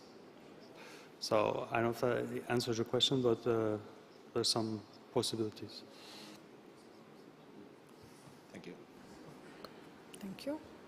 So I think that we can now close the session. I might just have some final remarks. We saw today a lot of different strategy and Calval site and also algorithms for especially to separate temperature and emissivity. I think that's the key point for the thermal missions. But of course, there is also to take into account the dimension in terms of spatial dimension, but also temporal dimension. So I think we have a lot of work to do, but it's very encouraging to see how many Calval sites are being explored and equipped. So I think that will be very important for all the missions to share the data, the experiences, and also, of course, ground and airborne campaign. So I think that's a very important message that all the speakers give to us, but of course we will keep on going and try to find the best, say, solution algorithms to have better results, especially, and we know, we talk about anisotropy, but temperature has a high variation, and so that's, I think, it's a very important goal to achieve in the next years when we are preparing these new missions. Yep. Indeed, I think those were good closing words, and I won't keep you from the coffee break.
Okay, we are about to start the last session of the day, so please take your seats and ensure that everybody is coming in. You ready?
So we will get restarted.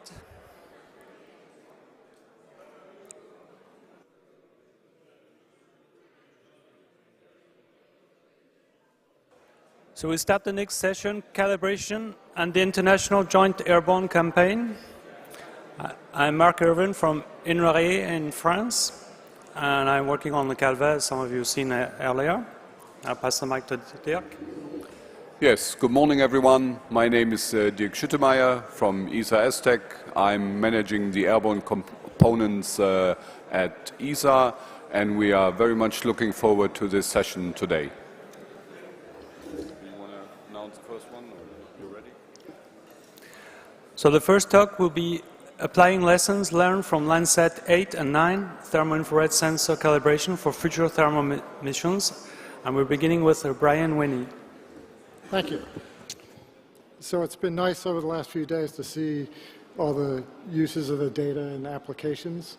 But I'm going to take a step back and talk a little bit about pre-launch and the lessons that we learned on Landsat 8 and applied those to Landsat 9 on the TIRS sensor. And our group is part of the calibration team for SBG and also will be Landsat Next. So we hope to apply some of these missions, try to make general lessons learned that can be applied to other missions.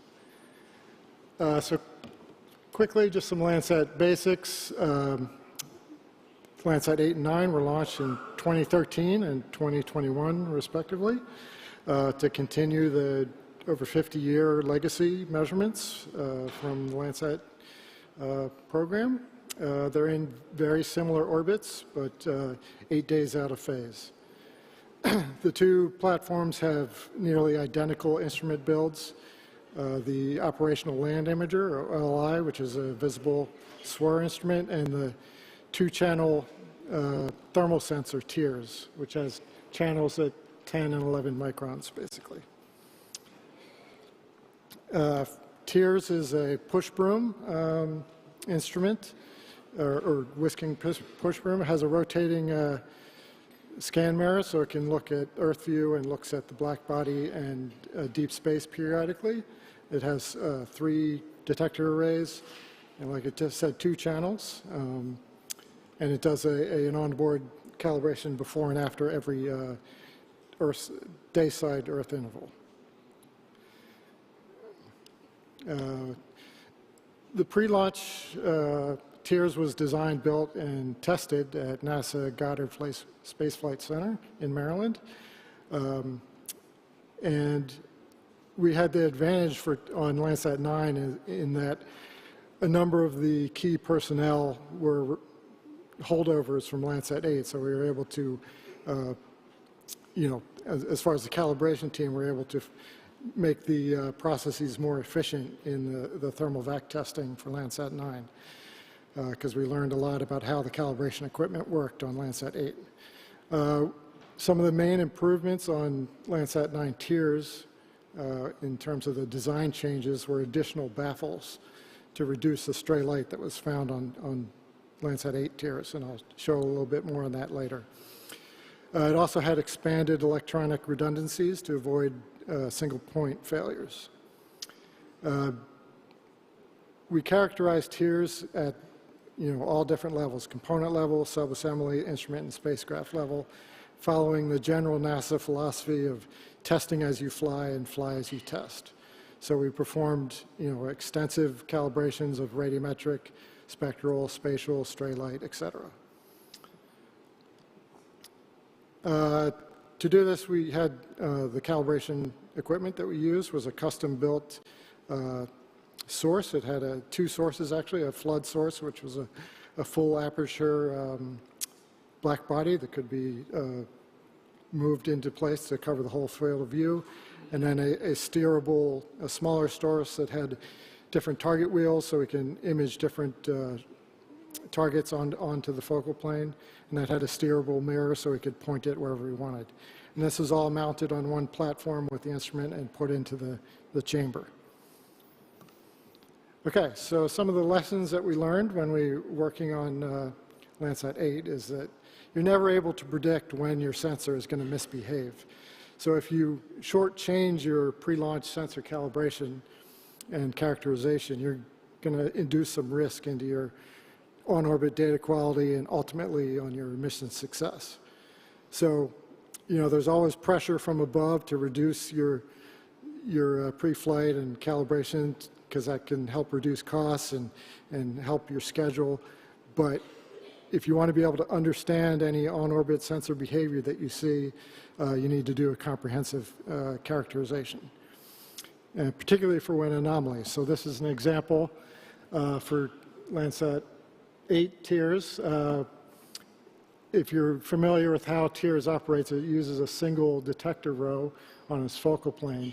And if we only had that data in flight, it would be difficult to determine the anomaly that was observed. This is the full focal plane, so all active rows of the two bands.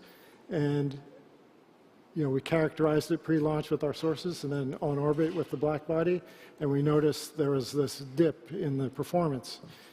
And once we were able to read out the whole diagnosis mode, we could see that there was a slight artifact that appeared on the focal plane. And luckily, we had the data from pre-launch that we were able to correct that out and to adjust for it. Another thing is, optical models are very useful for each instrument to understand any artifacts. For TIRS 8, or Landsat 8 TIRS, there was a stray light artifact that we observed during TVAC testing that was not seen in the instrument model that we had. And we did a lot of back and forth, and we assumed the model was correct and that the cause was coming from our ground support equipment.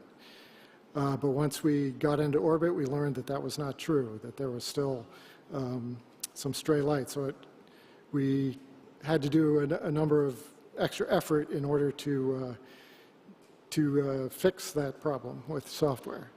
So for Landsat 9, we included additional baffles on the instrument in the telescope, and that reduced the stray light significantly. And we also made the extra effort to update the instrument model to make sure that it was appropriate for the situation.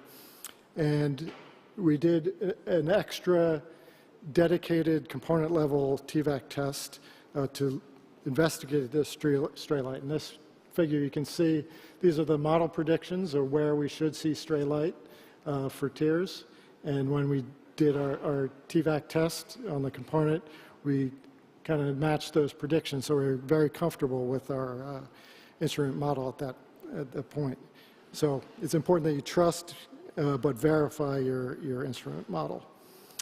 And just briefly on the stray light mitigation, TIRS 8, Landsat 8 TIRS had to rely on software to fix a hardware problem, whereas just the introduction of some baffles resulted in a 30 times reduction in the stray light. And this is the TIRS 9 over a similar region, and you can see you don't have that stray light impact.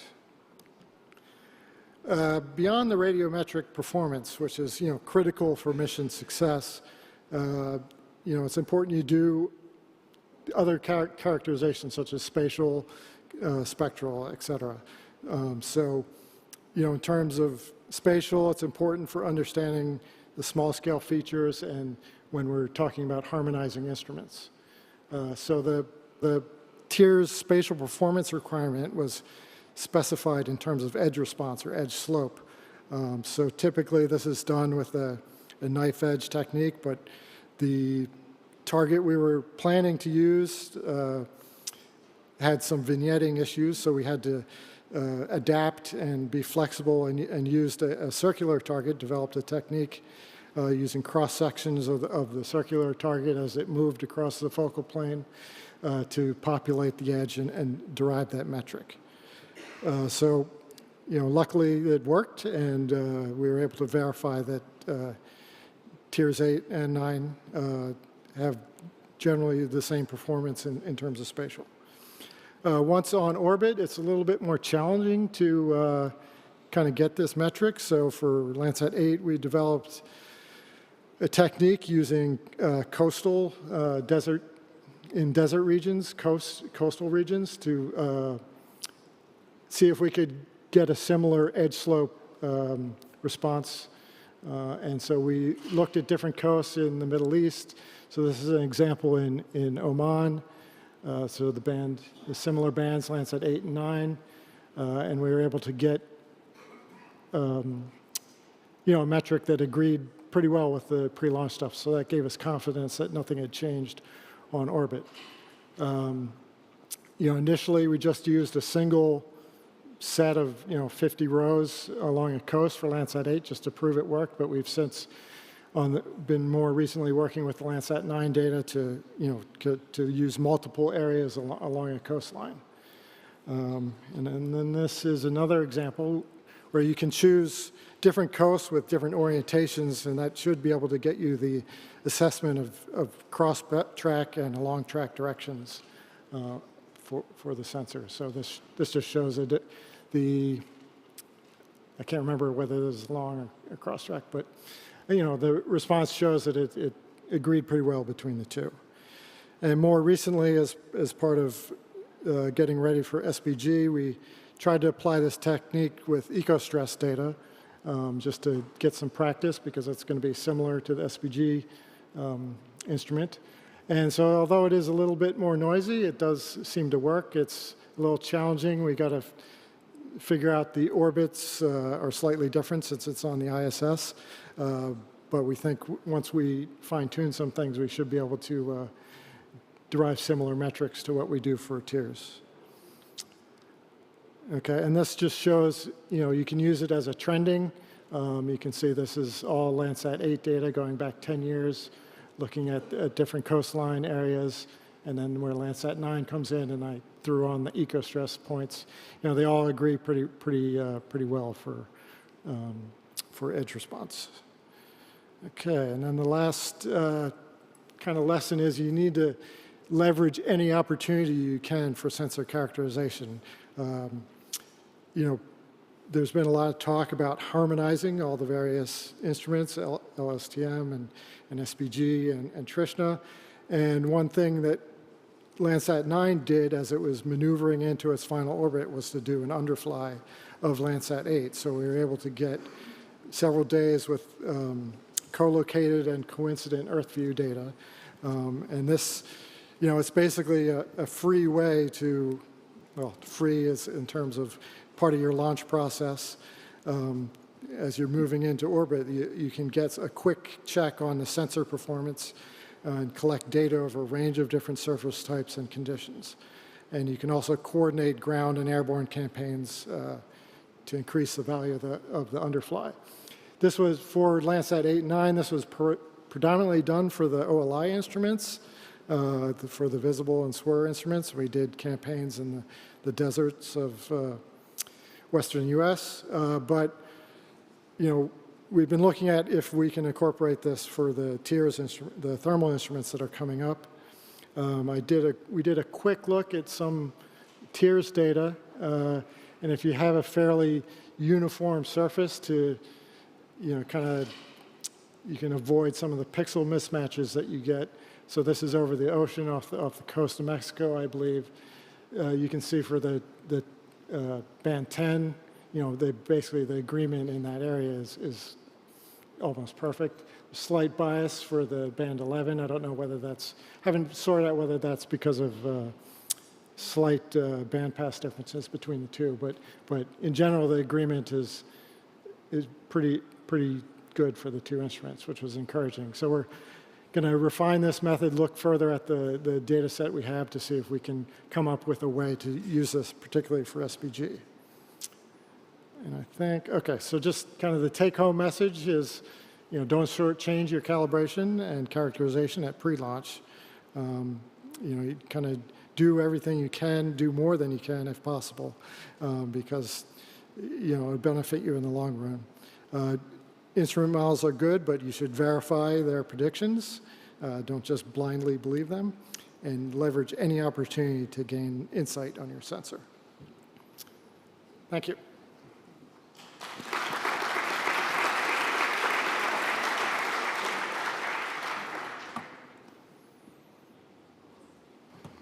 Thank you very much. There's time just for one quick question.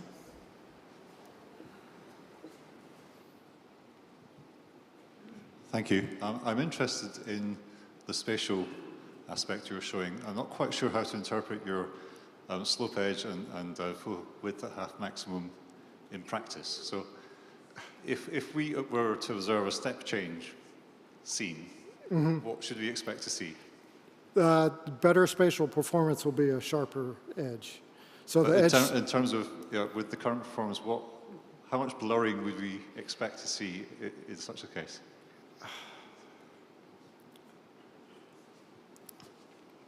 How much blurring? I mean, you will see some blurring because of the motion of the platform. So it's not the best method to do because ideally you'd want an onboard system that you could do more controlled, and so it's kind of the best we can do. So it's not ideal. So I just really wanted to follow on to that question and see if you could relate the edge effects to the published MTFs for instruments. Yeah. So we can really translate it into what it means, because the problem we always have is, well, okay, someone puts an MTF of X down, yeah, and no one knows what that means. Yes. And this is a nice way to illustrate that. Yeah, yeah. This was done. The TIRS, the way they wrote the requirements for the instrument was in terms of edge slope, whereas in general everybody presents everything in MTF. So we're working on making that step to take all the edge data we have and go to MTF so it can be related widely to different instruments. So, yeah. So we'll move on. The next presentation is Thermal Domain Directional Effects in Flying Missions, Landsat 8, EcoStress, and Master, presented by Julien Michel. Oh, this is actually not the first slide. Can you, yeah, okay, I'll do it myself. Good afternoon, everybody. Good afternoon, good morning. I know it's the last session, so I'll try to keep this short and focused. So today I'm talking about our work about thermal domain directional effects in flying missions. And I only talk about Landsat 8 and master because the time frame is a bit short to include results with EcoStress. However, at the end, if you have questions regarding EcoStress, I'll be happy to answer that. So, as you may all have noticed, directional effects in thermal domains is kind of a hot topic. And so in the frame of the preparation of the Trishna mission, we are asking ourselves the following question. What's the error budget associated to directional effects? Do we have to correct for them outside of the so-called hotspots? And what's the width of the hotspots, really? And, well, traditionally, you address those questions by means of software simulation using codes like Dart or Scope. Or you can also do a field campaign and instrumentation of field. And I also learned yesterday that you can also put up a small miniature mock-up of a forest inside a lab and use a goniometer to measure that. So that's really amazing, but really fun, I think. But in this study, we try an orthogonal path, and we are trying to look for directional effects in existing data for flying sensors in the same resolution range as Trishna will be. So for that, we need 2 satellites with thermal infrared observations at the same time, in the same wavelengths, and with different viewing angles. And in today's talk, I will try to show that Master and Landsat 8 are quite a good match for those specifications. So I'm not going to introduce Landsat 8, obviously, because most probably most of you know it better than me. But I will just give you a brief overview of Master. So Master is an airborne tear sensor from NASA. It has been set up to prepare for MODIS and ASTER, I believe. It has a very wide field of view of 45 plus or minus 45 degrees and a spatial resolution of 15 to 30 meters. This depends on the flight altitude. And it has been flying quite regularly since 1998 with 658 flights. And the data are available on request, both L1C and L2, from this web address I just put on the slide. So what we did is look for, among those flights, look for ones with a simultaneous Landsat overpass, Landsat 8 overpass. And so we found 12 of them with a simultaneous Landsat overpass, which are all located in California, as you may notice in this map. So to do that, we did some metadata cross-search between both databases. And so we, in the following slide, I will show you how we analyzed those matches and what conclusion we draw from them. So first, once we downloaded the level 2, collection 2 level 2 products from Landsat 8 and also the level 2 product from Master, we have a bit of processing to do before we can really compare them. The first processing is to reproject all images on a common 100-meter grid. So 100 meter is just because it's I believe it's the native resolution of the Landsat 8 tier band. So this is why we are working at this resolution. It's not that far from the Trishna resolution. If we look at, so Master has 50 spectral bands, and I think half of them are in the mid or thermal infrared domain. If we look at the Master channels that overlap the band 10 from Landsat 8, we have actually 2 of them. It's channel 47 and 48. And as you can see, there is a grid on this figure here. You have quite an overlap with both channels. So in this study, what we did is that we interpolated emissivity from channel 47 and 48 at the center of the bandwidth of the Landsat 8 B10 band. Okay, and we will be using that as the master emissivity. So I can give further detail during question if needed. And then we are going to do something maybe not very mainstream. It's to compute what I call the surface brightness temperature. So what is that? Well, the problem is that Master and Landsat 8, they are undergoing different processes to separate temperature and emissivity with different input data. And I don't want that during the comparison of temperature, we can, if there are directional effects, they can be attributed to emissivity or to temperature, and I don't want to miss that, so I want a single measure that will account for all effects.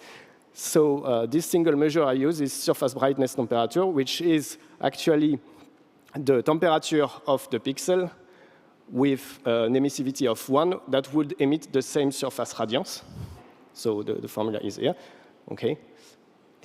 So I'm computing this, and this is also a temperature, so we can have performance measures in Kelvin, so this is convenient for analysis. And the last step we did is to remove the bias, so between Landsat 8 surface brightness temperature and master surface brightness temperature, based on near nadir pixels, below 7 degrees of zenith incidence angle in master. This is to remove other effects that might be related to different atmospheric corrections, or I don't know, or things like that, that may appear in the surface brightness temperature difference and that are not related to the viewing angles. And I want to mention that this dataset is available on Zenodo. You'll get the link at the end of the presentation. Okay. As for directional models, in this study, we investigated 4 parametric directional models. I have no time to go into details, but they are fairly common. You have the Rossley model, the Lee Streller-Friedel model, the Vinnikov model, and the Rougeant-Laguarde model. So they all have the same kind of expression with an isotropic part, a volumetric kernel, and a geometric or hotspot kernel. Yeah. Okay, so, yeah. Okay, so let's look at the surface brightness temperature differences. So first I want to explain a bit those figures. So on the right, you have the map of surface brightness temperature difference. Okay, it's Landsat 8 minus master, and the more red it is, the more master is hotter than Landsat 8, okay? And on the left, you have the same surface brightness temperature differences, but on a polar graph with master viewing angles, both zenith and azimuth angles, okay? And the sun position is marked with, this yellow star here, you can see, okay? So what is striking at first is that, well, we have at least 2 tracks that are quite close to the hotspot, this one here, and also this one here is quite close. And if we look at the surface brightness temperature difference map, we can see that this edge here is much hotter than this one. And this can be seen here also.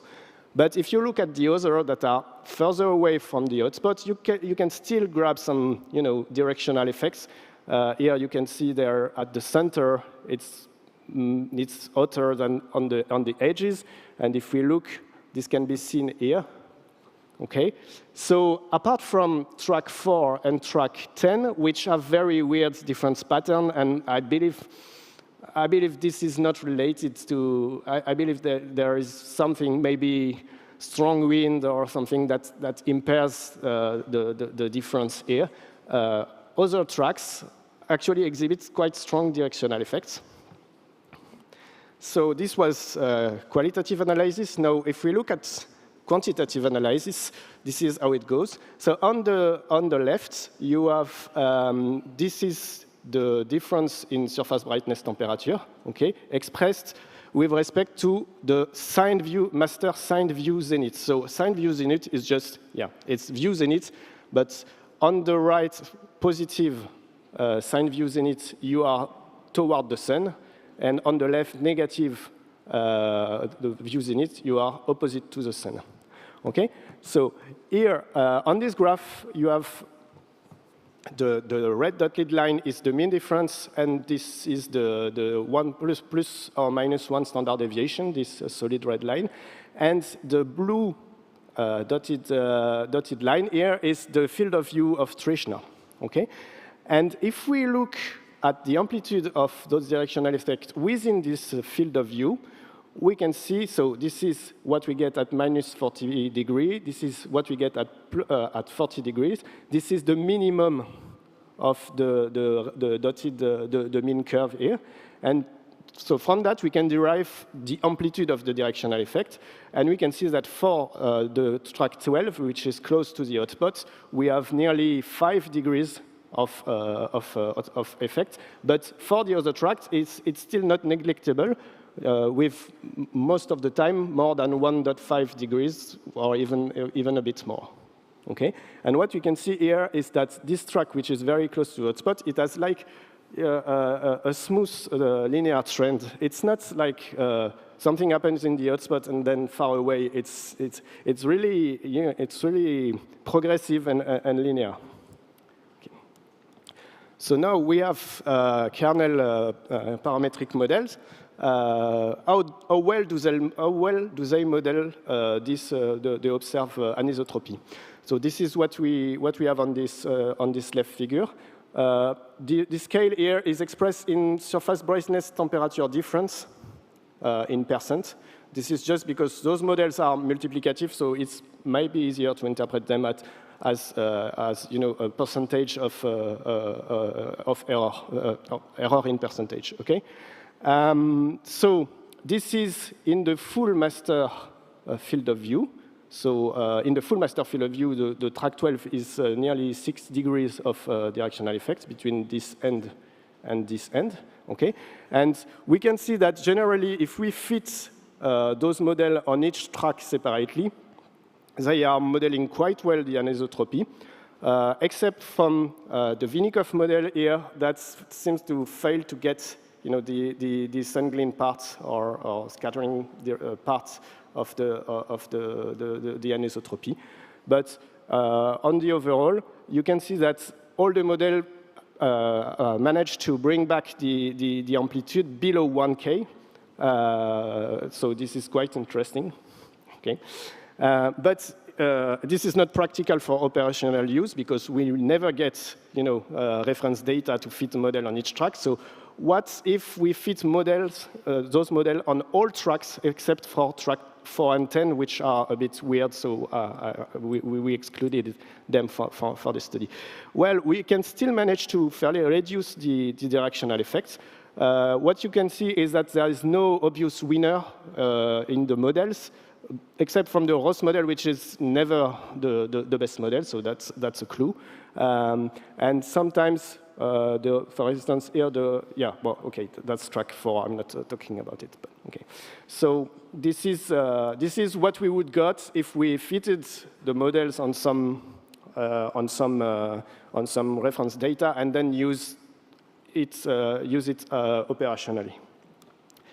And if we try to correct with those models, this is what we get. On the left is the model fitted on each track separately, and this is the global model. So first column is the raw anisotropy, and then corrected with each of the models. So we can see that here we can get very decent corrections even for the large hotspot track. If we go for global model, it's a bit less good, but still it improves things with respect to the raw anisotropy. Okay. So now it's time for me to come to my conclusion. So the question we were asking ourselves is, what's the error budget of directional effects?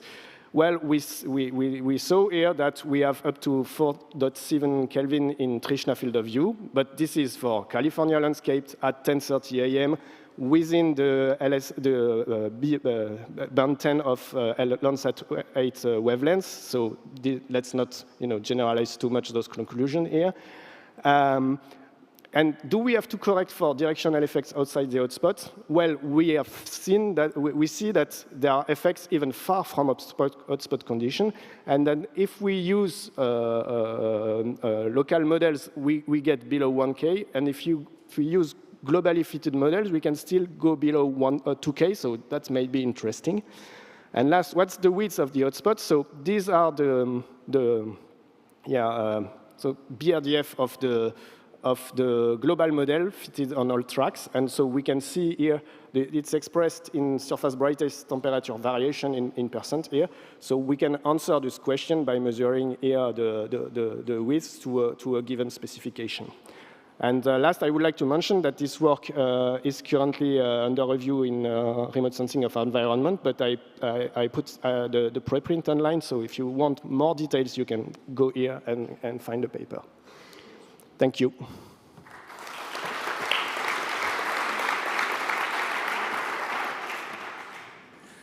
Thank you very much. Unfortunately, we don't have time for specific questions for the moment, maybe at the end.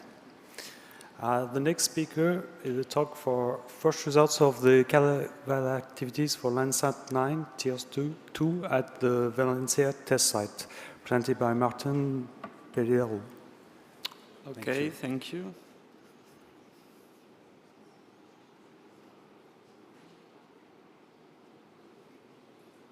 Not this one.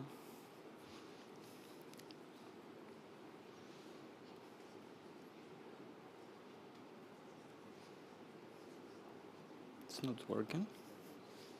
Okay, this one. So thank you and good morning, everybody.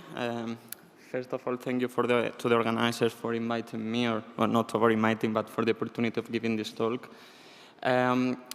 I'm presenting these results on behalf of the Thermal Remote Sensing Group at the University of Valencia.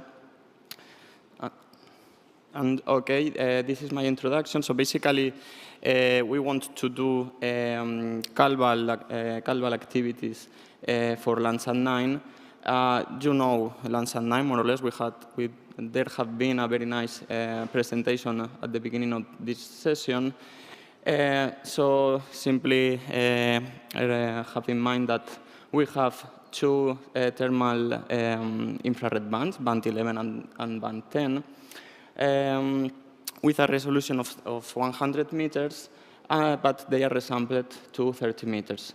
So basically what we want to do is to calibrate Landsat 9 in terms of brightness temperature, but also in terms of LST. And the period that we have chosen is from December 21 to January 23, and we have used our site, Valencia test site. So for that, we have used ground LST measurements, and with this, what we will apply is a single channel and split window methods. So, okay, let's present this Valencia test site. This is a uniform and thermally homogeneous raised paddy area.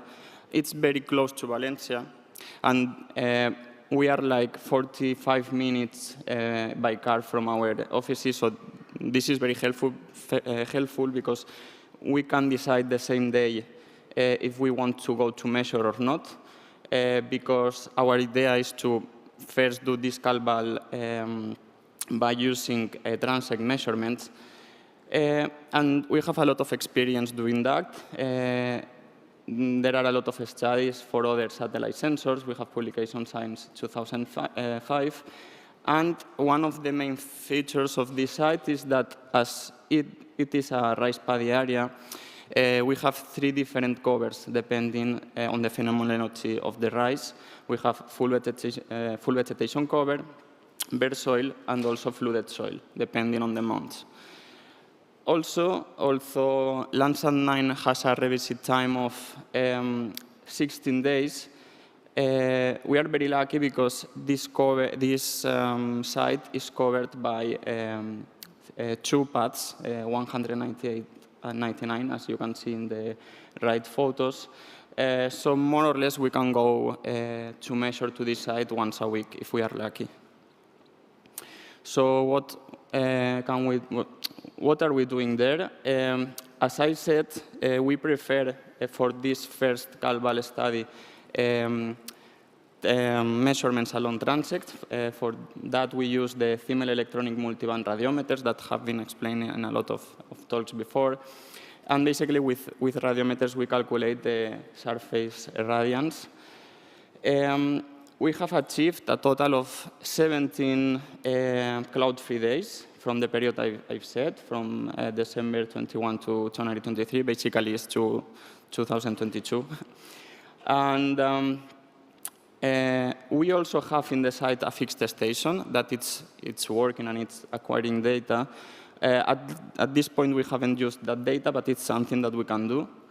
And simply to say here that with these radiometers, we have recently participated last year in the Sanceos International Thermal Infrared Radiometer comparison.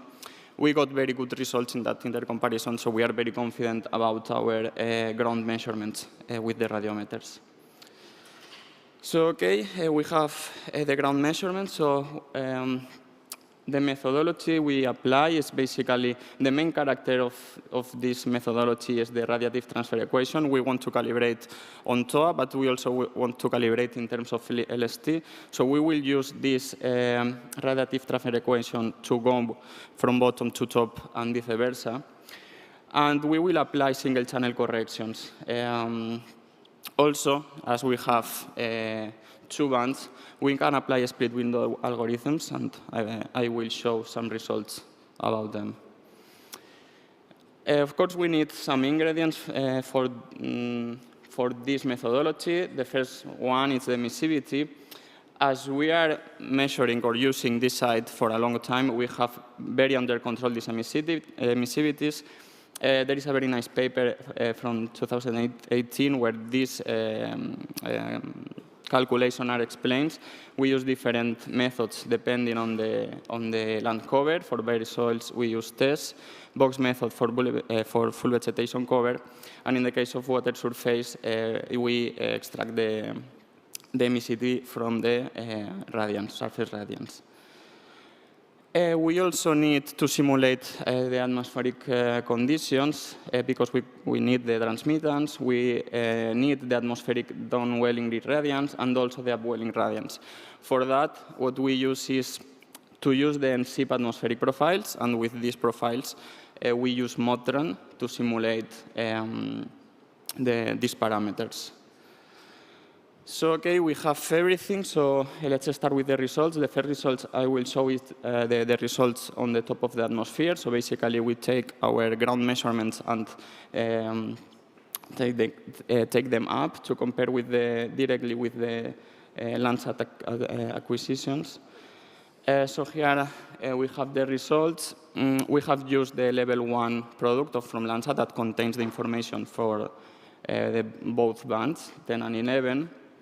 I'm showing here the statistical results in terms of bias, and in parentheses the error. And what we have done is basically to take a square matrix of 17 pixels to take into account the variability of the pixels of the image. So basically in this plot, we show in this plot the fit in terms of the radiance, but I show the results in terms of radiance, but also in terms of brightness temperature. We are very happy with the results because we are around an error of 0.5 in terms of brightness temperature, and the regression coefficient and the slope are very close to 1. So let's go in the opposite direction. Now we want to calibrate in terms of LST. So we basically take the measurements from Landsat down and compare directly with ground measurements. And here we again apply the same methodology with this square of 17 pixels. Yes, and in this case, the results are in terms of LST. Simply to say here, if you look at the plot, that another very important feature of our site is that we have a very good range, a very wide range of temperatures. So in winter, we can measure LSTs around 5 degrees, but in summer, we reach 40 degrees. So this is very good because we have a lot of temperatures there along the year. Again, the fit is very good, and in this case, the error is still below 1 Kelvin. We wanted to validate also the level 2 product. That is, it's a single channel method using the band 10 of Landsat 9. Here you have the reference of the people that have done this calculation. And again, same methodology, 17 pixels. In this case, we get an error of 1 Kelvin, but again, the fit is very good between our ground measurements and the product, and the level 2 product. So as I said, we have 2 bands, so let's do split window. In this point, we have revisited all the literature again and trying. There are a lot of algorithms, different complexity. I'm trying to go through all, but very quickly. We have the algorithm designed by Wang and Dossier with 8 parameters, quadratic and temperature. From this algorithm, we are very interested in the one fitted by Geras that I will explain in the following slides. We have algorithms with 7 parameters, quadratic and temperature. This is the case of Jimenez Muñoz. 6 parameters, in this case, linear in temperature, the enterprise algorithm. A bit simple ones, with 4 parameters, linear in temperature by Yu and also Rosenstein. And finally, the algorithm by Wang that contains 4 parameters, and this linear, but in this case, not in temperature, but in radians. So as I said, we are more interested in the Wang and Dossier algorithm fitted by Geras because it was proposed to be the split window algorithm for the future operational split window LST products generated from Landsat 8 and also Landsat 9. So this is the reasons. And again, we continue getting good results in the fit. And some more numbers trying to fit or trying to getting results for all of these algorithms. Simply to say that the results that we get for all of them are of the same order than the single channel algorithms, ranging from more or less from 0.6 to 1.5 kelvins. So this brings me to my conclusions. The main conclusion would be that Landsat 9 is doing well. I mean, we have checked single channel algorithms, also split window ones, always with an error higher than 1 Kelvin. In some split window algorithm, maybe reaching 1.5. But maybe in the context of this workshop, the main conclusion would be that the Valencia test site is doing well. And we have a lot of experience on that. It's very richful, this site, and we think that we can perform future Calval activities for next missions in the context of high-resolution thermal missions. Yeah, so that's all. Thank you.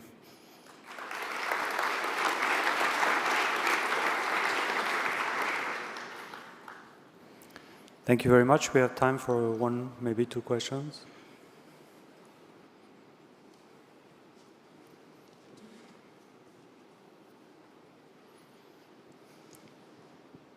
Thank you very much for that really interesting presentation. In your comparisons of the LST and the top of atmosphere radiances, I noticed that in your correlation plots, there were no error bars for the in situ LST and upscaled radiances. Can I still use the... Yeah. You mean, well, maybe in this plot, for instance? Yeah, for instance, that plot, but also... there are indeed, but I mean, we have considered the errors from ground measurements, and we are confident that they are very low. So maybe you don't see it because of the size of the pointer but there exists. Maybe if you look at the higher points, you can see some. I see them now. And maybe because the scale of temperature is very large.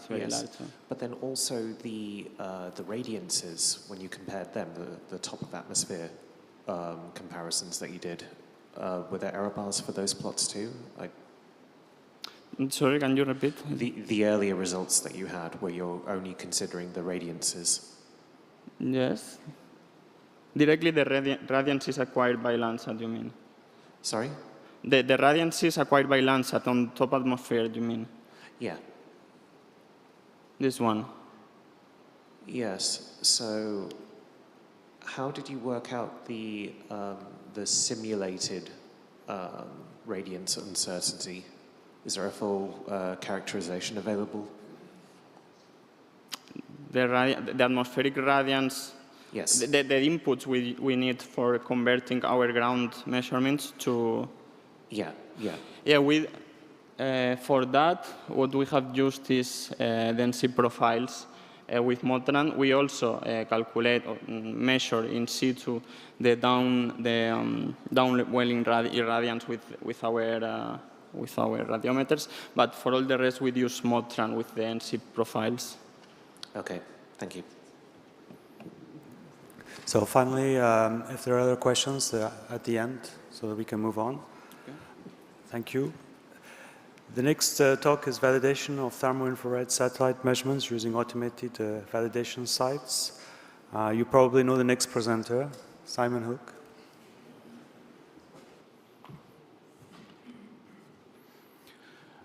Good morning, everyone. So now I'm going to talk a little bit about the validation of thermal infrared data using automated validation sites.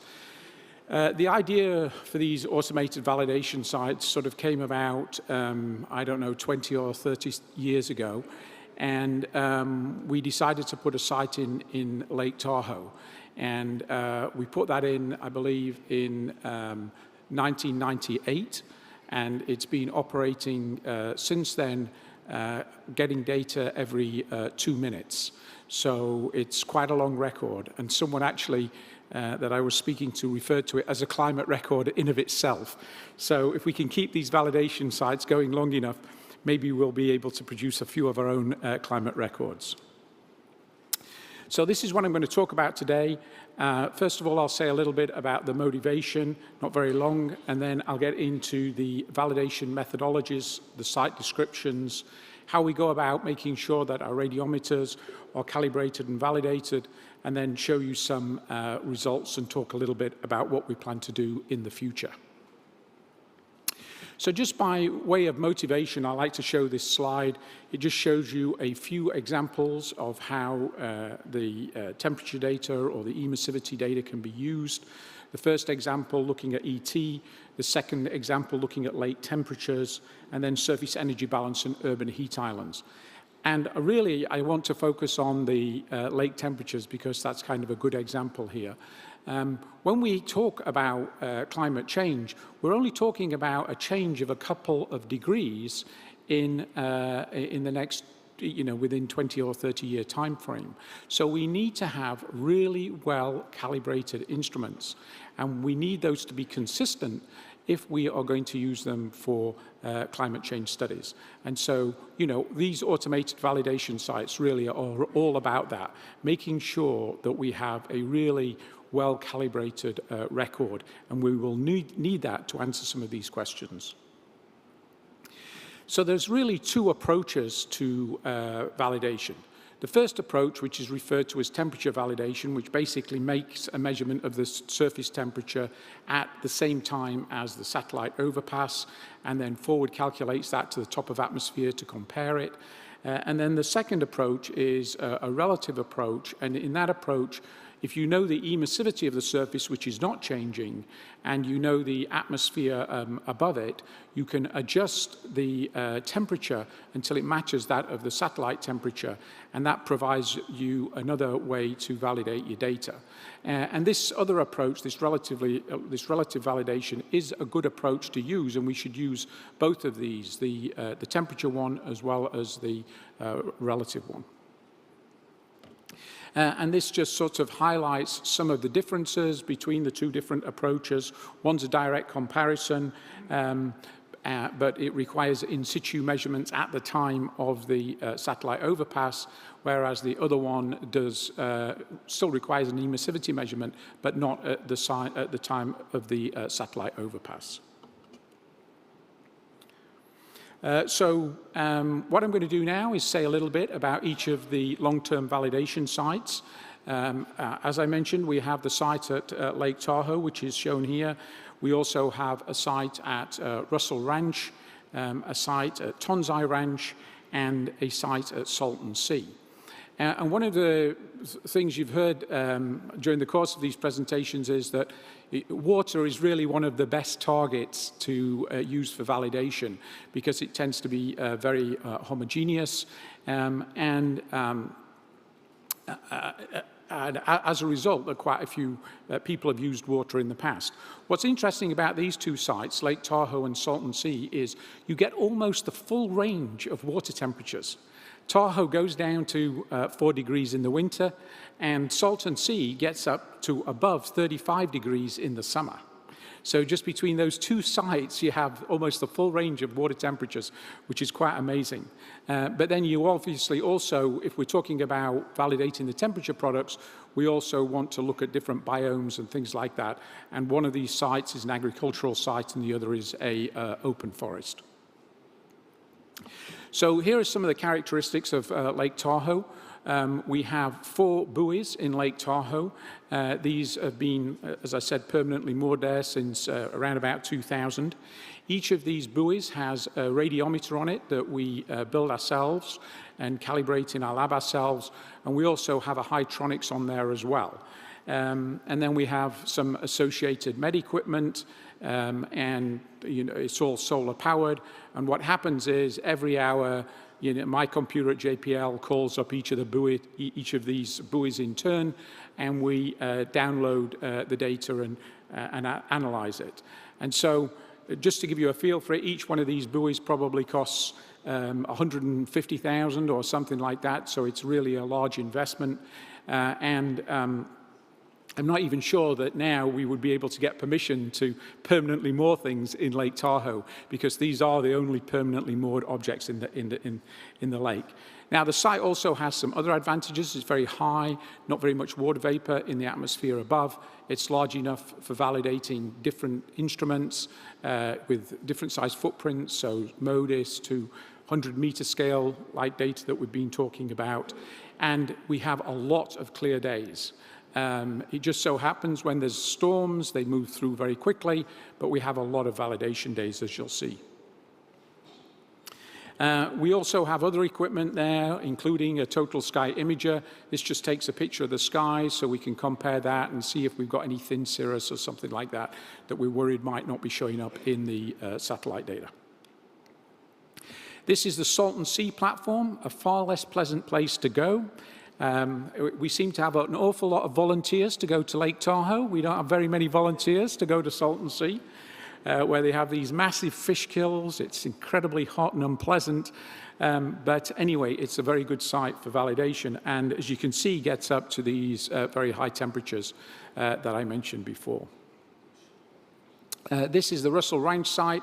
Like the other sites that you've seen, this is a tower that we put up in a field.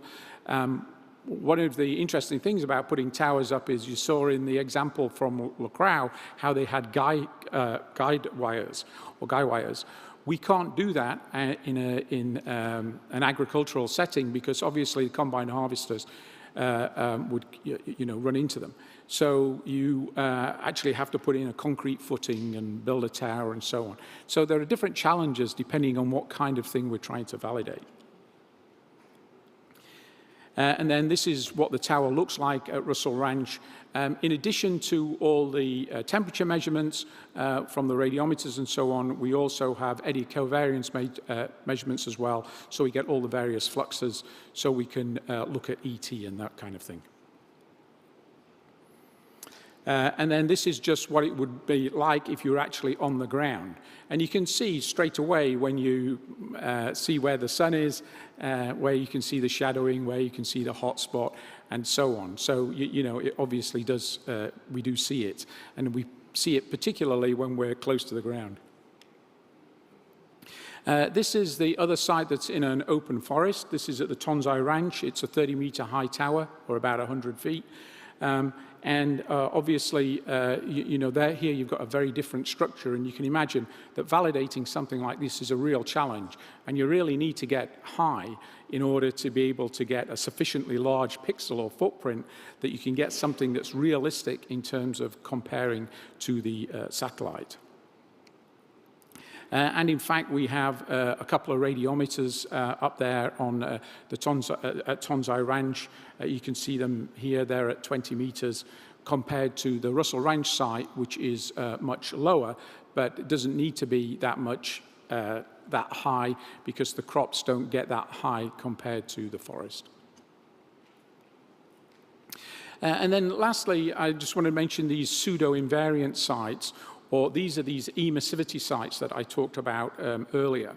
So if you have a site that is very homogeneous in terms of emissivity, and you measure that emissivity and you know it's not changing, then you can use that for the, to do a forward calculation with an atmosphere and then match the temperature adjust the temperature until you match the radiance at the top of atmosphere.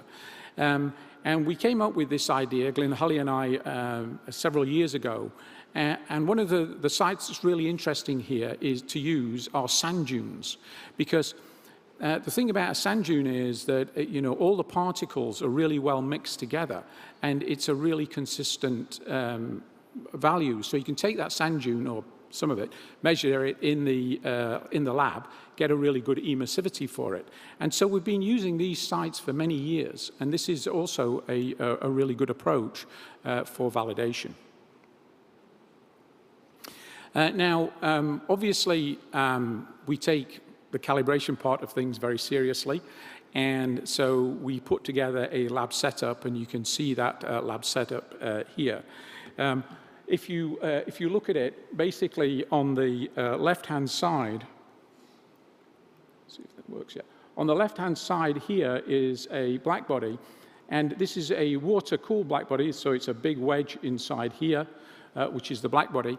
And what we do is we put our radiometer, which is here, inside this chamber here, and then we run the black body at different temperatures, and then we compare our radiometer to it. And this particular black body is NIST traceable, and that gives us our NIST traceability for all of these radiometers. Now, what's a little bit unusual here, and I don't think I've seen many similar setups, is what we've done is we've attached the black body to this environmental chamber. And the reason for that is that some of you probably noticed that there can be challenges with instruments if the outside temperature is dramatically different compared to the temperature at which the instrument itself was calibrated. So a good example of that was in the snow radiometer, where they put it in a box to get it back into the right temperature range, so that the housing didn't affect the measurement that you made. And now we're obviously trying to design our radiometers so they're not affected by the environment. And so what we do is we vary the temperature of that housing, and it allows us to say, well, okay, your radiometer was at this temperature, your target was at that temperature. Was there any effect that was any cooling of the radiometer itself, which was artificially introduced in error? So what I'm going to do now is just show you a few example results. The approach that we use is similar to the approaches that everyone's been talking about. Basically, get the skin temperature and then use that skin temperature with an atmospheric model to propagate it up into space, convolve it with the system response function of the instrument, and then do a direct comparison. And one of the things that's interesting about this approach is once you've got that surface skin temperature with something like a lake, you can only really do it with a lake where you're confident that you know the emissivity well, then you can forward calculate it at high resolution, and then just convolve it to whatever instrument goes over. And because we've had these sites in, as I mentioned, since around about 2000, we have been able to do these validations on a continuous basis. And we can do it day, and we can also do it night. How are we doing? Okay, so here are just some of the results. The key message here is we get lots and lots of passes as a result of this approach. This is kind of what the validations look like. This is for a 5-band instrument. You can see the amount of scatter and so on. And so what we can do is we can derive any adjustments that need to be made to those particular 5 bands, and we can track them. This is the actual spread in the data. It's about plus or minus 1 Kelvin. You don't get it, you know, you need lots of points to be able to average it and work down the errors. And then this is just looking at it in a different way at a particular band. Skip that one. So one of the things I wanted to point out is oftentimes you'll get a different result day and night.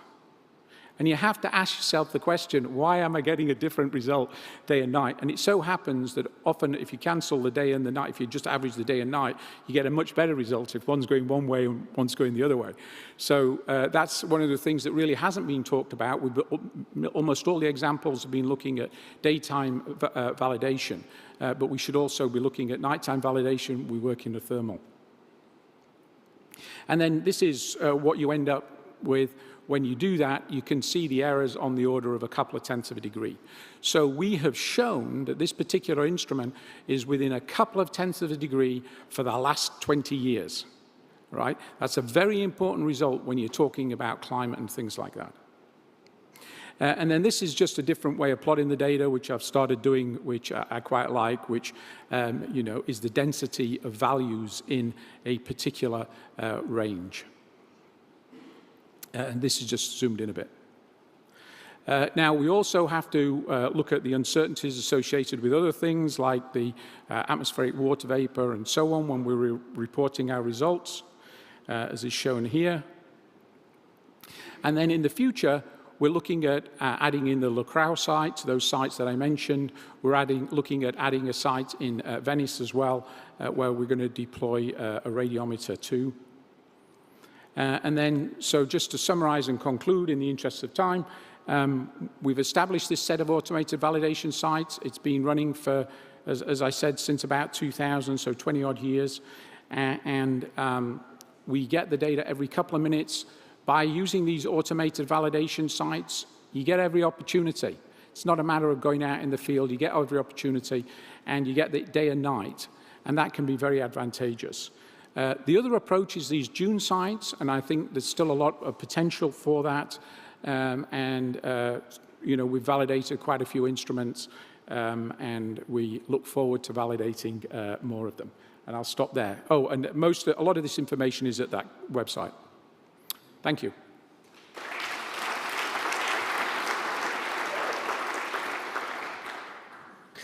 Thank you. I'm sure there are questions, but we'll keep them to the end. We move on to the next talk, an international airborne and field campaign to understand thermal, directional, and isotropy at the satellite scale over European agricultural regions. Martin Worster. Thanks. Thank you. Okay, thank you very much. This is a cast of thousands in this who've contributed to setting up this, so there are not names on here, but you can see the names on the abstract. But there's a whole list of institutions. So what I'm going to be talking about basically is a campaign that we've put together, a huge number of people put together for flying this summer, in fact, very shortly, in about 10 days or so, for a variety of objectives. And one of the things it's doing is supporting these future satellite missions that we've heard so much about, the development of them, LSTM, SPG, Trishna, and also something called NitroSat, which is an E11 candidate looking at the nitrogen cycle. There's 2 intense operation periods, those dates there, May, June, and June, July. and they'll be involving 2 aircraft. One from Kembork Air, KBA, and one from British Antarctic Survey, BAS, and we'll show where they are in a little while. And then there'll be a period in between these IOPs, which will only be 1 aircraft, which will focus on other mission objectives. The mission objectives of the IOPs are mainly this thermal infrared directionality issue, which we've heard so much about during this workshop. So I'm going to try and show you what we're trying to do to collect information about that that will allow it to be further investigated. Just a little bit about the period within or between the 2 IOPs. NitroSat is, I say, looking at the nitrogen cycle and ammonia and NO2 in particular. And in relevance to this workshop, basically the NH3, the ammonia, is detected using hyperspectral thermal infrared data. So you can see we flew high tests in Grosseto in 2019 over some sites where they had sources of ammonia. And you can see the red blobs there are where the ammonia was detected. So essentially, we're going to replete and improve that experiment for supporting this E11 candidate. There's a bunch of SBG-selected sites. I'm not going to go into that because we've heard about that in an earlier talk, but over volcanoes and Venice Lagoon, etc. And a bunch of Trishna-selected sites, which are in France. You can see over on the left. We've also heard a lot about that. So that's what the aircraft is, or one of the aircraft is going to be doing in the June-July period in between the 2 IOPs. And what I'm going to talk about mostly is the directionality work, which is the focus of the IOP periods. I'm not going to go into why we need information on directionality, but we've heard a lot about it. But suffice to say, all these forthcoming satellite missions have quite wide swath images where you're going to be collecting data at various different view zenith angles beyond, well, up to 35 degrees or so. And we need to understand what impact this wide swath and the different viewing geometries will have on the data, and possibly even allow for it to be corrected for those. So we're going to focus on an area called Grosseto in Tuscany. It's a very beautiful area. Unfortunately, it doesn't quite look like this at the moment. It's semi-flooded and raining, but hopefully it will improve in the coming days, and we've got a little while anyway. These are some pictures from both our site in the UK and from Grosseto in past years. So we are going to be collecting multi-angular land surface temperature and, in fact, SIF data as well, surface reflectance. We've got instrumentation to measure emissivity. As you can see there on the bottom, we've got UAVs to map the areas in very high spatial detail, but also to hover and look at temperature change over time at any one location continuously, because that's an issue, as we'll see in a minute. Aerosol optical depth, surface reflectance, and a bunch of radiometers, Hytronics radiometers, and the JPL radiometers, all calibrated in the sort of way that Simon has just been talking about. All this is actually being either shipped from ESTEC at the moment or is being driven in a van by some of my colleagues across Europe at the moment. Here's some data from recent campaigns. On the right, you can see a thermal image, basically, or image animation that's been taken from a FLIR camera on board on top of this pole. There's a gold panel looking at this, so the camera can measure sky radiation, downwelling long-wave radiation. For the LST retrieval. But you can see that the temperature is changing rapidly over time in this 10 minutes. And what that is this turbulence-induced temperature fluctuations that you can see on the left-hand graph. These are data from a bunch of JPL radiometers that we had put out there. Over an hour and a half, you can see both the temperature change essentially changing with time of day, a general trend, and then superimposed on that, you can see this short-term temperature fluctuations. And it's present at all these different viewing angles, so the JPL radiometers can vary their viewing angles, and we also put them up at, you can see, at different orientations, solar principal plane, perpendicular to the solar principal plane, and in the LSTM orbit direction. When you're basically trying to look at these directionality effects, we need to take into account the fact that the temperature is changing all the time anyway, nothing to do with the directionality, to do with turbulence and to do with just temperature change with time. Here's some airborne data that we collected in the previous campaign. So you can see on the left, basically similar type of data as I've just shown in black from one of the Hytronics radiometers, lots of short-term temperature fluctuations over this hour and a half, plus a trend. And then from the colored lines, they're basically high-test data sampled in these different boxes there over this wheat field. And you can see a similar kind of trend over time. When we try to remove the trend, you get the right-hand plot, which is basically the difference in land surface temperature from that particular observation made at the view-zenith angle along the bottom versus what it would have been at nadir. And so you can see some kind of indication of a directional effect, okay? One of the issues is, though, that the directional effect is actually, of a similar magnitude to all this variability that we're seeing, and also that the view-zenith angles are not really going up that high, or at least they're not as high as is planned for missions like LSTM. So these are the two things that we wanted to tackle primarily with this current experimental design, and I'll go on to how we're doing that in a minute. We also see other things from the data we've collected. So we have this multi-angular viewing bit of instrumentation on the left, which is basically a crane jib arm from a film company, where you can electronically rotate and incline the head, and we've put radiometers on that. We've put thermal imaging cameras, and we've also got a SIF instrument this year. And so you can view basically any particular orientation.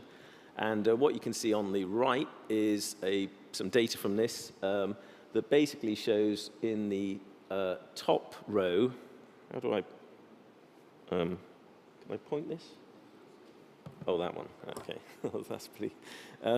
So in the top row, you can see a thermal image basically coming from this system where you're viewing along the rows, and on the bottom row, you can see it where it's viewing perpendicular to the rows. And at the different view-zenith angles, you get greatly different temperatures when you view perpendicular to the rows and much more similar temperatures when you view along the rows, particularly over this discontinuous canopy early in the growing season. So this indicates that row orientation is going to be pretty important for all these directional effects, particularly in immature crops. When we move on to later in the season, where we had a much more mature crop here, you can see the impact is much less, because basically you don't see varying amounts of warm soil at different view-zenith angles as you do earlier on. So what we have planned are some experiments and some measurement methodologies to try to take all this into account. The main one being that we're now going to have two aircraft. So we're going to have this KBA aircraft with HITES on board, which is the long-wave infrared hyperspectral imager from JPL, as we've heard about. And we're going to have a BAS aircraft with pretty much mostly our instrumentation on board, a bunch of other sensors, but the main ones related to the directional investigation are a broadband imager. You can see the last one there, Infratech. The basis of that is it has a very large field of view. So you can collect, as you fly over a target, you can basically collect data of that target at a wide range of view-zenith angles very rapidly as you fly over the target. We have this thing, which is basically a visible to shortwave infrared hyperspectral imager, just to characterize the vegetation and the LAI and row orientation, all that kind of stuff. And we have this thing called the OWL here, which is an instrument from Specim, which is another long-wave infrared hyperspectral imager, not as advanced as HITES and not as with many bands, but covering a very similar spectral range and also a lower field of view, you can see here. It doesn't go to plus or minus 25 degrees, it only goes to plus or minus 12 degrees. However, what we've done is put it on an angular mount where we can put this thing to view off axis up to 36 degrees to one side of the aircraft. And if you add that to the 12-degree plus or minus field of view it's got, then we can view up to 48 degrees at one edge of the swath. It has an IMU on board mounted to the angular mount here, and basically you can spin this thing around in the air pretty quickly. And we've got, using the IMU, we've proven that you can co-locate the nadir and off-nadir viewing data pretty well. So that is going to be our strategy, to collect multi-angular data at multiple different viewing angles, but also always collecting nadir data as well. And that's going to be done like this. We've got HITESS mostly going to be doing the nadir viewing lines and the relatively low viewing angle, well, this shows, but the relatively low viewing angle observations. And we're going to fly this MAL, multi-angular OWL instrument at about 30,000 foot vertical separation, similar pixel sizes they will give, and that will give the high view zenith angle conditions.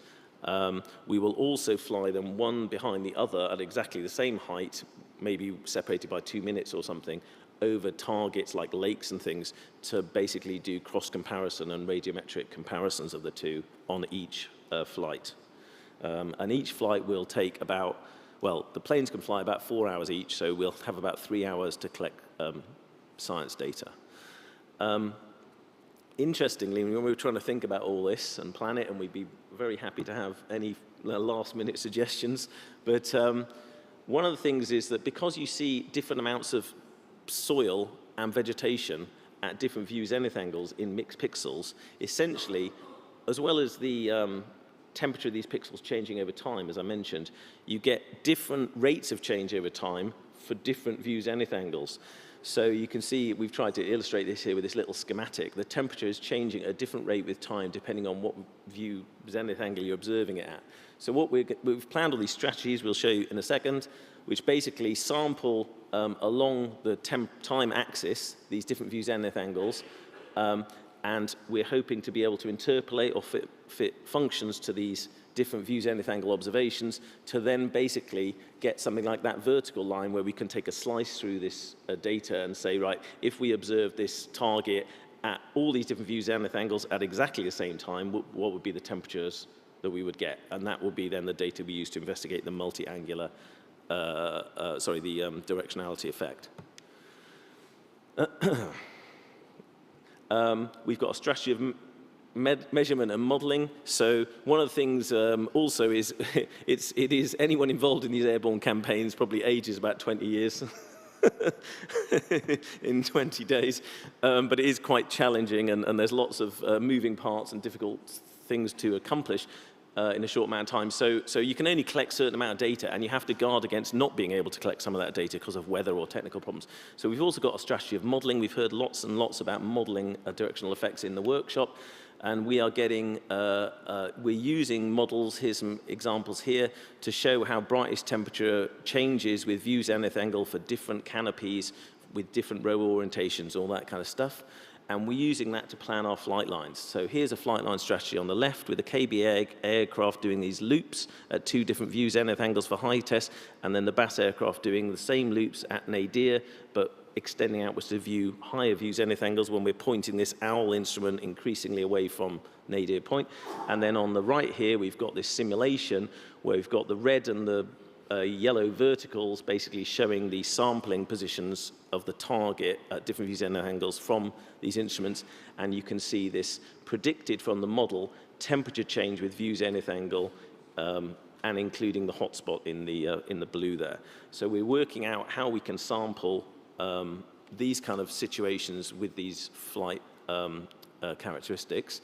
You can put all that data on polar plots as well. So the stars indicate how we're sampling with the flight lines, but if the model is proven correct, then we can obviously create data for any particular viewing conditions. So one of the things we want to do is validate all these different models and understand how their realism. Here's an example of these row orientation effects I mentioned. There's viewing along rows where there's not too much impact, viewing at a large angle to the row, not perpendicular to the row as we were in the real data I showed, but a large angle to the row, and you can see a much greater directional effect there. So we obviously want to do that as well. And one of the things we've got is a very friendly Italian farmer who's going to plant, or has indeed planted, some fields, or a field, in 4 different orientations for us. So we're going to fly over this field, collecting data at these multiple view zenith angles at the same time, but with 4 different row orientations. And that is growing as we speak. flooded as we speak. And I think I will leave it there because I've pretty much exhausted my time.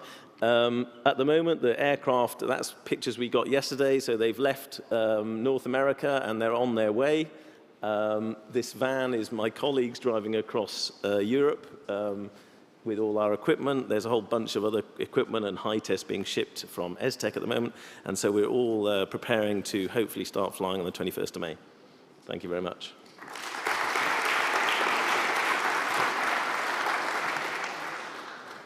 Thank you very much. No time for questions at the moment, maybe at the end. Thank you.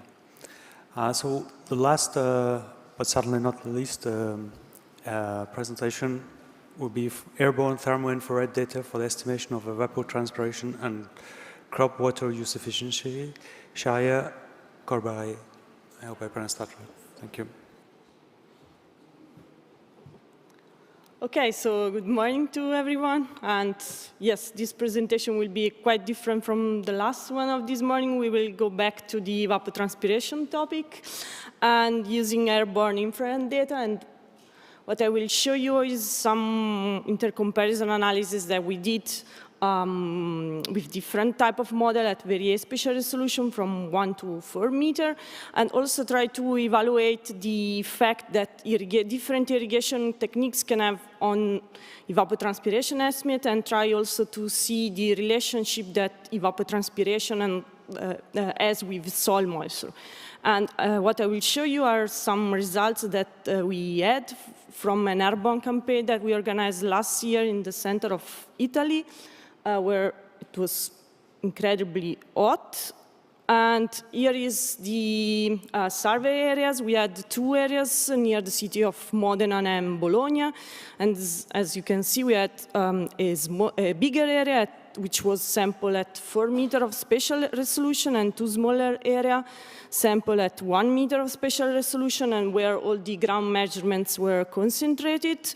And this area is both are characterized by fruit trees cultivation, but also in the north area we have a lot of small vegetables activities cultivation. And we installed one in the north and one in the south to soil moisture profile measurement, and in the south in a pear tree we also had the net covariance stations, and we also made some soil moisture, surface soil moisture measurements, and as you can see there is an spatial variabilities, which of course we expect to see also from the spatial resolution of thermal and of the latent, but also of sensible and net radiation flux.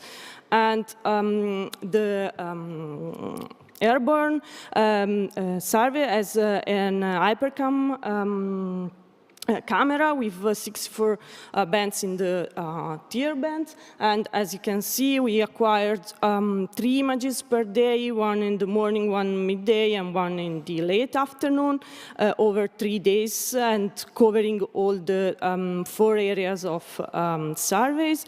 The LST and emissivity retrieval we did, of course, in atmospheric correction based on the Modron software, and then thanks to the high number of bands, we use the TESS methodology to obtain simultaneously LST and emissivity.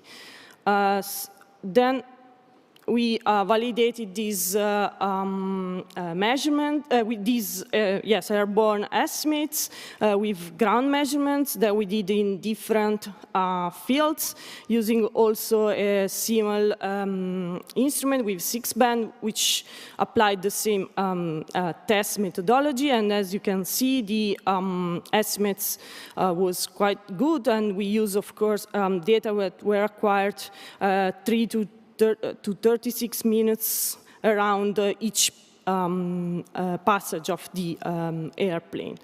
And for vegetation, we use One Planet image, so that was at almost the same resolution as the airborne information for the vegetation index definition.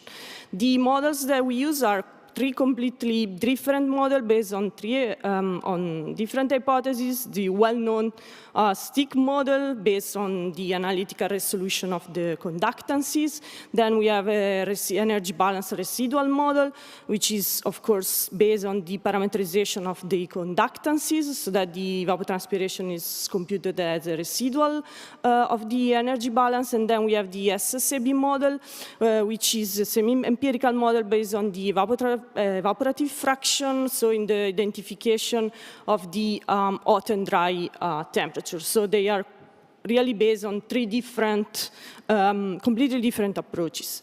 This is just one image results. The first one, actually, the first flight that we had, and as you can immediately see, there is a strong variability also because in that day was extremely hot, as you can see from the land surface temperature, as in a very first look at these images in terms of latent heat flux, you can see that there is some consistency, but also some discrepancies. And then if we go more in detail, where we had the eddy covariance station here, all the surrounding areas are characterized by cherry and pear trees, and we computed the footprint area. What is interesting to know is that, especially if we compare the latent sensible but also the net radiation flux, the general error are quite good, but what is interesting to see is that there is not a consistent agreement between the models if you look at the different hours of the acquisition. Especially there is a strong variability during the midday acquisition, where the models have more differences.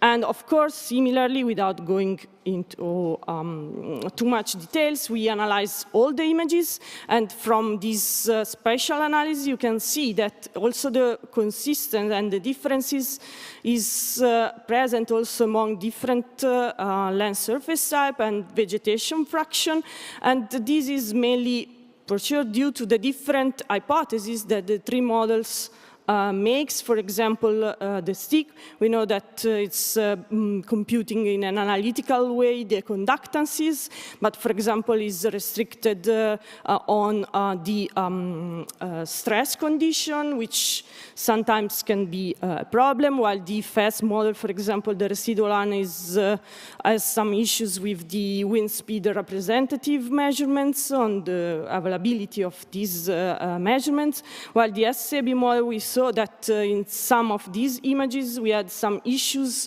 due to the small area of acquisition in finding the real hot and wet temperature. So in a very similar way, we had similar results at 1 meter of spatial resolution and for the other areas, so I'm not going into details, but what is interesting to see here from this 1 meter resolution image is that you can see that in this area, which is irrigated with microsprinkler irrigation, so that it means that the area is irrigated quite uniformly, in a uniform way. If we measure we take the pixels, we measure the land surface temperature or the evapotranspiration of the trees or of the interrow, they are quite the same, and also the correlation with soil moisture, it is quite similar, and this is visible also, quite visible also at 4 meters. Instead, for example, if we go in the north case, the results are quite the same. So, also here, even though we have more small vegetables areas, but the results are quite similar. But instead, what is interesting here to see is that, for example, in this pear tree, it was irrigated with a drip irrigation system, and you can really see the difference in terms of temperature, but also of evapotranspiration between the trees, temperature and evapotranspiration, and the interrow, which has an extremely higher temperature. And also this is visible if you compare also with the soil moisture estimates. And what is interesting, which is quite obvious, of course, is that the evapotranspiration of the pear trees, of course, at especially high values of evapotranspiration are not directly linked to the surface soil moisture, but of course it should be linked more to the root zone 1.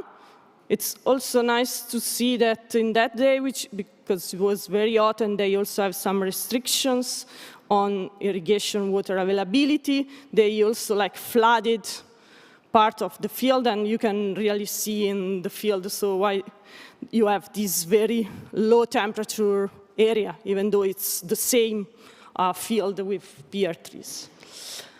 And in that way, of course, we were able to try to have an estimate of the water stress condition. And in this case, I'm showing 2 maps, which are the ratio between the actual to the potential one of 2 days. And as you can see, we know that the farmer irrigate during the nighttime, and you can really see the difference between the 2 maps, and also the correlation with soil moisture, which of course changes a lot, especially the first very superficial layer. And the last thing that I want to show you is that with these instantaneous estimates that we have with the fast residual model, the one at the bottom, so based on the LST data as input, we tried to use a continuous in-time model, which coupled the soil and the water energy balance model, so it has the ability to produce land surface temperature and evapotranspiration continuously in time, so that you can really see also the sub-daily variation, so at mainly hourly scale, so that the problem of this model is, of course, that in a highly irrigated area, you don't know usually how much water they use for irrigation or when they are using this irrigation. So the idea here is to try to link these 2 models using this information, so that the model, as I said in the beginning, doesn't know the irrigation, so that the evapotranspiration, of course, will be almost 0. Instead, from the other estimates, we know what is the real situation on the ground, thanks to the airborne LST information. So the idea is to try to optimize the estimates of the water energy balance model. And in doing this optimization, of course, you are going to modify the soil moisture. And in that way, you are going to consider the evolution, the spatial distribution of soil moisture. And these are all the maps, the estimated values compared against some field measurements that we did.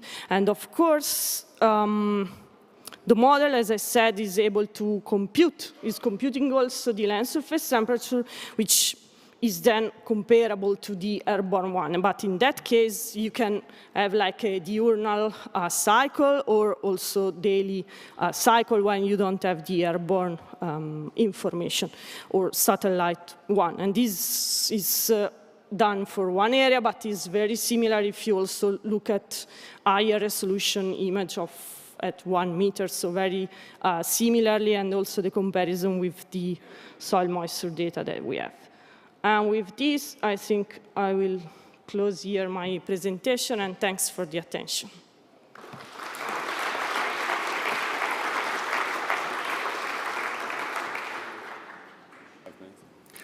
Thank you very much. If all the presenters want to come back up for some questions.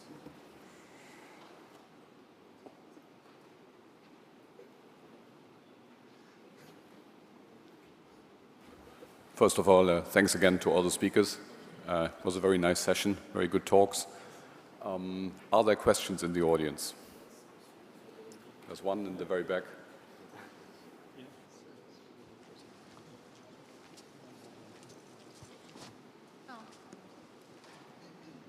Thank you. All right, thank you. Question for Simon, apologies. You talked about your stations, Lake Tahoe, all the other kind of towers and that kind of stuff, over to your left. And do you have an idea of what the limits of resolution would be to those sites in terms of the high resolution side of things? So you've clearly got towers that look like they, I don't know, a 5x5 tower roughly in terms of looking above them. So if we started having data that was at a higher resolution thermally than that, would that cause issues trying to use that? Because we're effectively on your Landsat or that sort of 30, 50, 100 meter pixel, you can assume it's that in that pixel. But what happens when it gets higher than that? That's an interesting question. I think for the water sites would be fine because what tends to happen with the water is it's always moving, so you could actually make the measurement slightly away from the buoy and you would still get the same value as actually right at the buoy. I think for the towers, yeah, I think that will be more of an issue. If we get 1 meter data, we'd really have to think about how best to validate it using those kinds of measurements. Does that answer your question? That's great. Just on the lakes, a second then. Have you flown the lakes with an aerial platform at a much higher resolution? Yeah, much higher. And the homogeneity stays the same, does it? Yes. I mean, there's a few things you have to take into account. So obviously, if it's a very windy day, that really helps because that can really mix things up. Obviously, much better doing it at night because you don't have the direct solar heating of the surface. So that's another thing to keep an eye on. But if you get a situation where it's a very calm, very hot day, then you can get some patchiness in the temperature of the surface, and that might affect the validation. But a lot of that gets sort of washed out because we just do so much, But when we've looked at the airborne data, and some of the satellite data, sometimes we only see a degree difference in temperature across the whole lake, which is like 15 kilometers by 35 kilometers. So it does depend a little bit on the environmental conditions at the time. Sure. Thank you very much.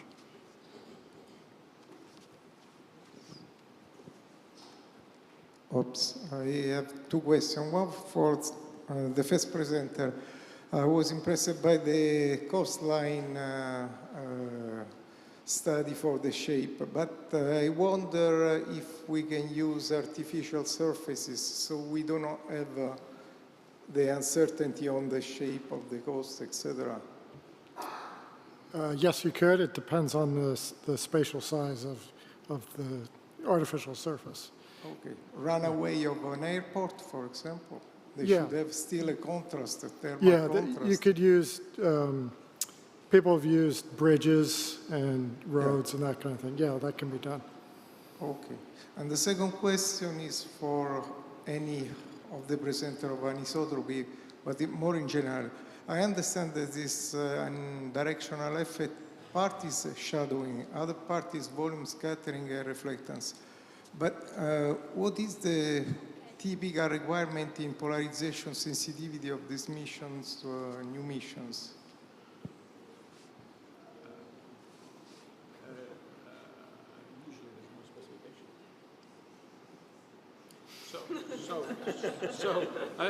There's typically not a polarization specification. Maybe we should be a little bit aware if we have a directional effect from reflectance, etc. I think the truth is we don't know enough yet. Okay. I mean, that's the main reason that we're doing the work is, we're not sure how large these effects are. And I guess I'll go out on a limb and say that I don't think it's so much of an issue out to about 25 degrees, but then it's in that remaining 10 to 20 degrees that we really see the effect. Okay, thank you.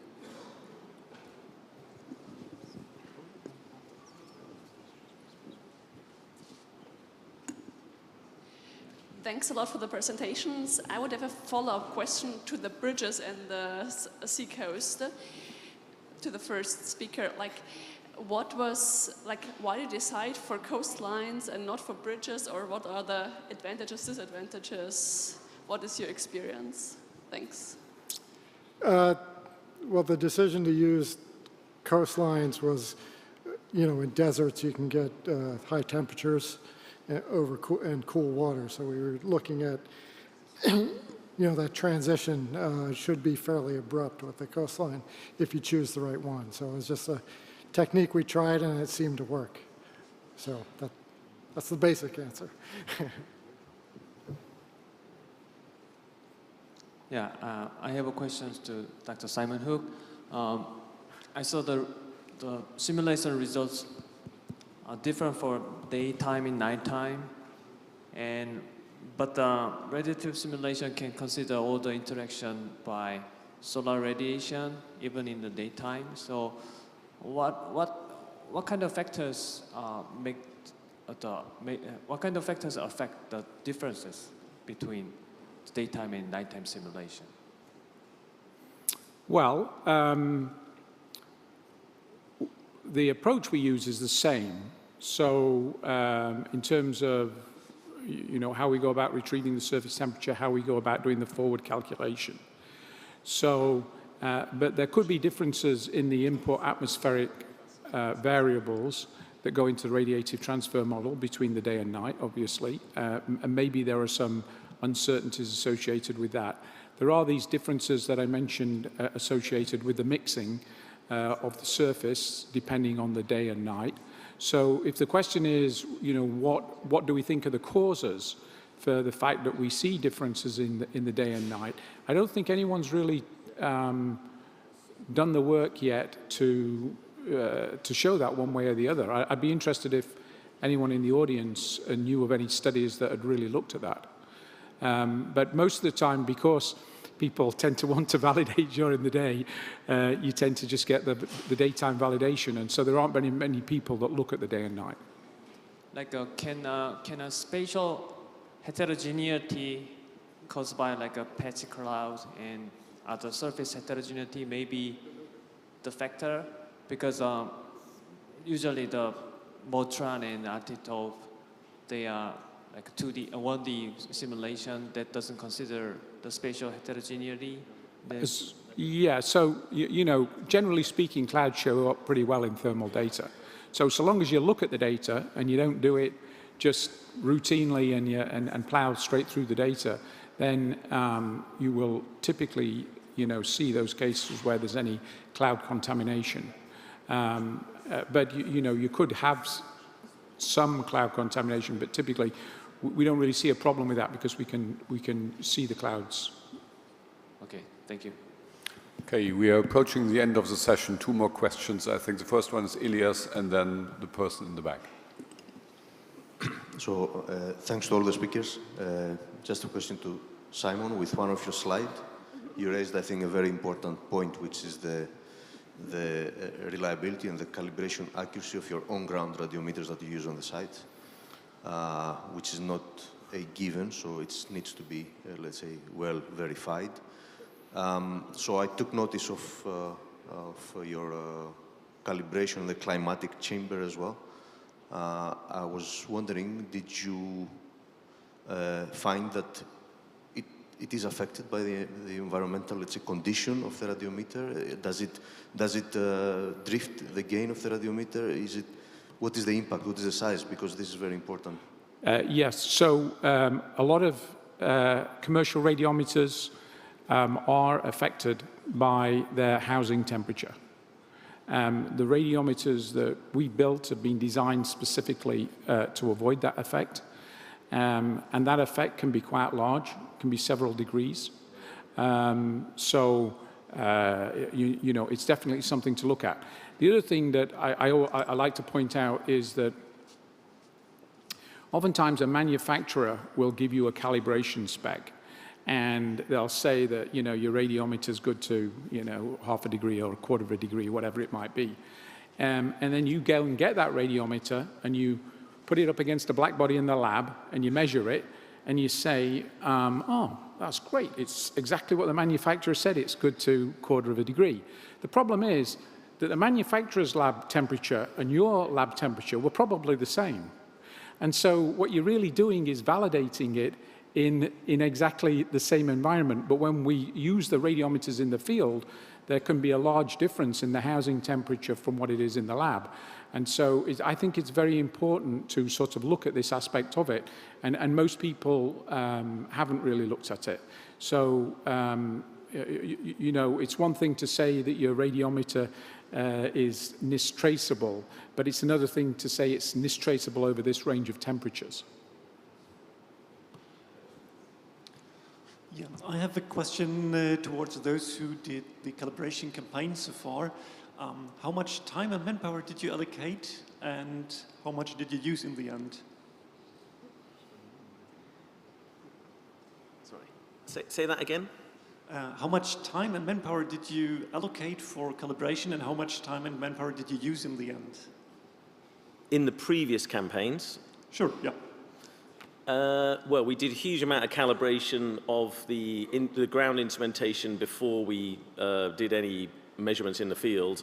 We've got a sort of system that, similar to what Simon showed, cut down, you know, where with an environmental chamber, black bodies, we can cycle the radiometer temperatures, for example, and look at how the calibration changes with the different housing temperatures, or not changes, hopefully. In terms of the calibration of what the aircraft instrumentation, I don't even know where I'm looking. Where is the? In terms of the aircraft instrumentation, you mean? Well, I was personally interested in the satellites, but also for aircraft instrumentation, it's certainly interesting, yeah. Well, I'm not involved in developing satellites so much, so I suppose. So at least the calibration in the lab of them. But the aircraft, well, basically, HITES is calibrated on the ground radiometrically with a black body before and after the flights, correct? And so that's basically put under the aircraft. The OWL that I showed you, that one has onboard calibration. It is a push broom instrument, so essentially every flight line we show it to black bodies at the start and, well, between each flight line, essentially a hot and cold one, and it will be have the HITES black body put under it at the aircraft before and after the flight line as well. Before and after the flights as well. And we will do now, because this is the first time we've had these two aircraft capability, we will do these cross-comparison lines, so-called, where we'll fly both aircraft over the same target at almost the same time and pretty much the same height. And the idea of that is that the atmospheric effects will be the same as well. So we're not, dependent on the accuracy of the atmospheric profile that we use to correct the data or whatever. We can just compare the brightness temperatures in that case, just to make sure that when they both view the same thing through the same atmosphere at the same time, they measure the same. Thanks. Okay, thanks again to all the speakers.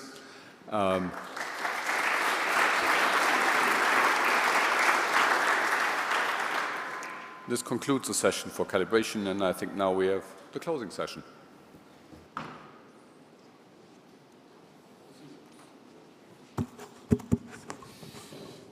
Good. So we finally come to the end. For that, I would like to call up to the panel the different representatives of the co-organizing space agencies. So there's obviously my colleague Giuseppe, Simon, Philippe, and we have Sarah Venafra from ASI as well, if she can all come up to the podium. And the purpose of this closing session is actually basically, after a very fruitful and overwhelming attendance of this conference, we would like to also make sure that this event is not just an event which is taking place. We would like to also take something away with that. And for that, we asked all the different session chairs to give a kind of a summary, and most importantly also to collect recommendations during their sessions, and we try to document that. And then as well, we would like to, after shortly going through that, open the floor to you again to really have your views, what could be done next or better, or more with these missions. That is something which we would like to take into account at ESA, but also at the other space agencies here. So that is the intention here. So it's really to listen to you and take back the recommendations to act upon that. And so it's not just an event, it's actually a process, and we can come back to that in 2 or 3 years' time. We should actually talk about that between the space agency, how we make this process working, and we have actually a meeting at 2 o'clock to think about that and how to bring this forward. So just to let you know, this is not done, it's actually a starting point here. So if I can just have shortly the session share summaries up on the screen. And I will just take 5 minutes really to go through them. They will be online, so that is documentation of the output of the workshop. They will be also, with all of your presentations, will be also online. We will send out an email to all the authors to verify if they agree on the publication. So please be responsive to that if you don't want to have your presentation up in space or up online. But we would like to share this information. There was so much details presented over the 2.5 days, so we would like to share that. So just shortly through the 10 different sessions, I will only highlight some points which were like kind of more common or more important, but I mean, encourage everybody to look at these. So starting from the opening session shared by Anna and Michel, so they summarized that kindly. Obviously, we had the 3 big missions, and for me, the biggest message and great message was that now all 3 missions have the mean solar local time at 12:30. With that, we really have time series, and starting with Trishna very soon, we will get going, and very soon then having, or very soon, in a few years' time, having a daily coverage with these missions. So that, I think, will generate a lot of interest, and actually, I mean, having 300 people registered here, and we had also, I think, about 300 people online, that is, demonstrating that there is a high interest. Then there was quite a bit of discussion about making these things more harmonized on data observation side. That is already the mean solar local time products, but also the format, for example, was there. And obviously we need to somehow bring this all together as a community, and we're starting this today. Good. Then we had the harmonization. We only have a few data points here, but nevertheless, again, it's about making sure that we combine the different missions. There is also some information how we can bring the input data together in a harmonized way, and we went even to the point that we should think about certain applications where we can join that together. New Space was very exciting. I don't want to go through all the different missions, but the main comment was there. 7 new space missions want to contribute to this observation space. I leave that like that. You see that there is a lot of different data coming up line very, very soon, much faster in the style of New Space. And basically here there are some recommendations and some proposals, well, let's say, highlighting a part of how we can work with these data sets. I mean, I think there is a very important part that we get fused products based on these high-level, well, let's say the reference missions, but then combine them with the New Space. They can really complement the frequency, but also the different resolutions. So I think there's the golden age of high-resolution thermal imaging is certainly something to be highlighted. Then algorithm development, the 2 slides on these, the 6 talks, and obviously I think one of the main points was about the directionality part, but also in LST and LSE retrieval, I think there's a lot of things which we need to learn, and that is also coming up in different sessions and several points. So I'm rather fast, perhaps to mention that there is also then this new special interest group that's good to have as a community here in Europe.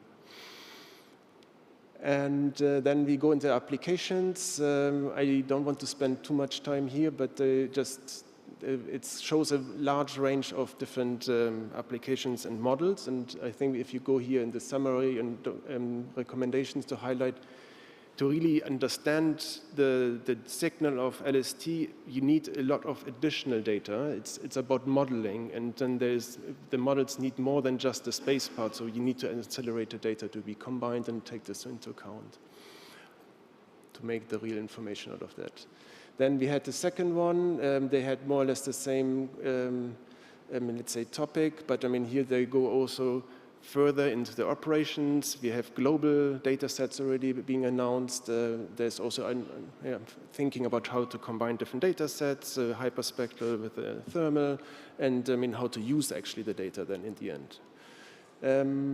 That's jumping. Ecosystem was another discussion. Unfortunately, we don't have the coastal comments yet, but also here, for example, the directionality jumps up again. Which was presented to also use artificial ecosystems.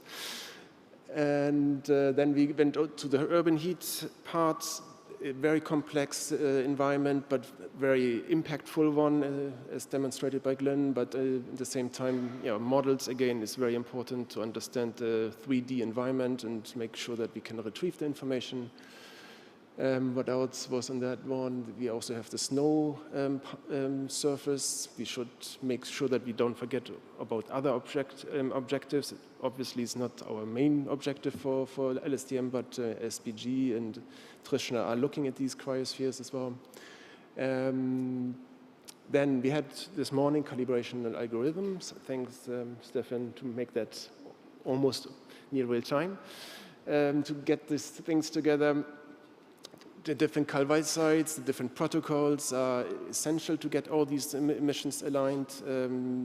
So yeah, I think we just need to really invest also up front with these protocols that they are actually really achieving and covering all what we need. Then yes, that was blank. I hope we can fill this. But we just had the discussion, so I think we can bring this now to the point. So with that, I would like to perhaps first give the word for the panel if there's something we would like to highlight, but then most importantly to listen to you if we miss something or you want to highlight something and give this for space agencies here some ideas where we can support the community, how to make most of this data which are coming up now soon. Simon, you want to start on making a final comment? Or well, I guess you need to. What I would say is okay. So I think what's for me been really fantastic is that I remember coming to these meetings when there were 5 or 6 people in the room as opposed to 300. And, it's incredible the amount of growth in this area. I think the other thing that, I'll take home is that there are, quite a few people who, like myself, have been at it for a while with a few gray hairs. But there's also a lot of people much earlier in their careers. And we absolutely need that in order because these missions aren't going to be for a few years. And so those researchers will really be getting going at about the right time, and we need to continue to encourage their participation as much as possible. And then the last thing I would say is that, it's clear we are much stronger, much more of a force when we work together. And the fact that very early on, the various space agencies got together and started working on this has been very, very powerful in terms of making things happen. So when you see these, for example, airborne campaigns, they happen because, at the highest level, one space agency to another space agency says, we would like this to go ahead. If you try and do it as an individual, it's not going to happen.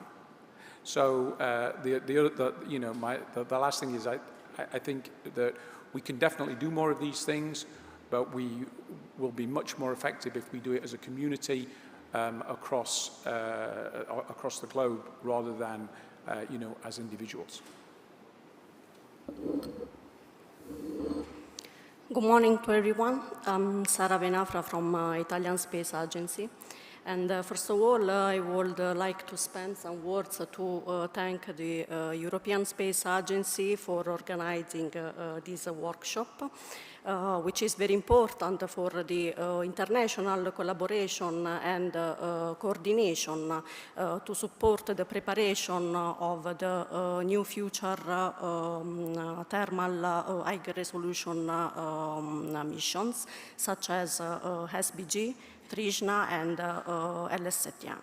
As anticipated before by Benjamin, many interesting activities and research projects were showed and discussed during this workshop. Also, let me say to find a synergy between these three missions to a common objective, for example, to reach the one-day revisit time, and also for the harmonization of data product, for example, not only for the data definition and format, but also for the development of algorithms.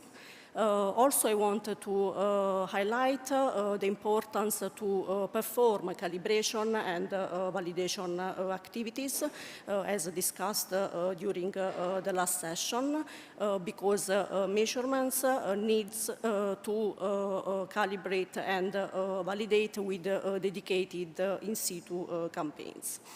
So I think that this workshop gave the opportunity and the inspiration both to all scientific and application community for future activity in support the preparation of these future missions.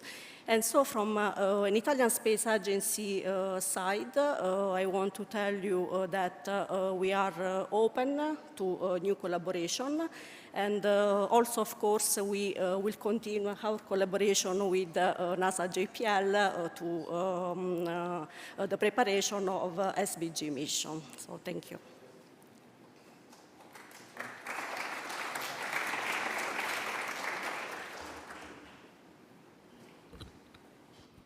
Yeah, not so much to add. Just I want to insist again on the feedback that we need, and it's very crucial in the Trishna schedule, because we're now defining, the products and the algorithms and everything. So it's really essential that we get as much feedback as possible from you, from what we presented here, from what you know that we foresee. Anything missing, any comment, anything to add, the sooner the better. And especially, I'm very happy to see that the Solid Earth community is involved here and is starting to present things with the missions. And we really need to interact more in the near future to make sure that the Trishna is preparing. I mean, you will use Trishna products for themselves, for science and applications, but also with the idea of getting ready for STM and SBG, and we really need to have this in mind in the near future. And also, I want to thank our Indian partners. Unfortunately, nobody from ISRO could come, and the Indian PI, Bimal Bhattacharya, I know he's listening to us and following this, and he's also expecting any feedback so that we prepare the Trishna mission in the best way for everyone. Thank you. I'll be brief so that we can hear from you, but one-day revisit, global revisit is a wedding in the long term, and we need to get ready. To get ready, we need to make sure the community is well prepared to handle those data sets scientifically, operationally. So we are here to listen for your recommendations, to see high priority topics, and matters on which the various space agencies can invest on to respond to these needs.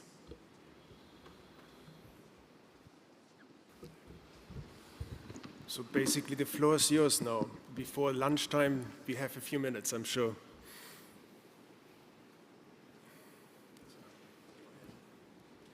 Hello, am I live? Hi. Sorry. Okay.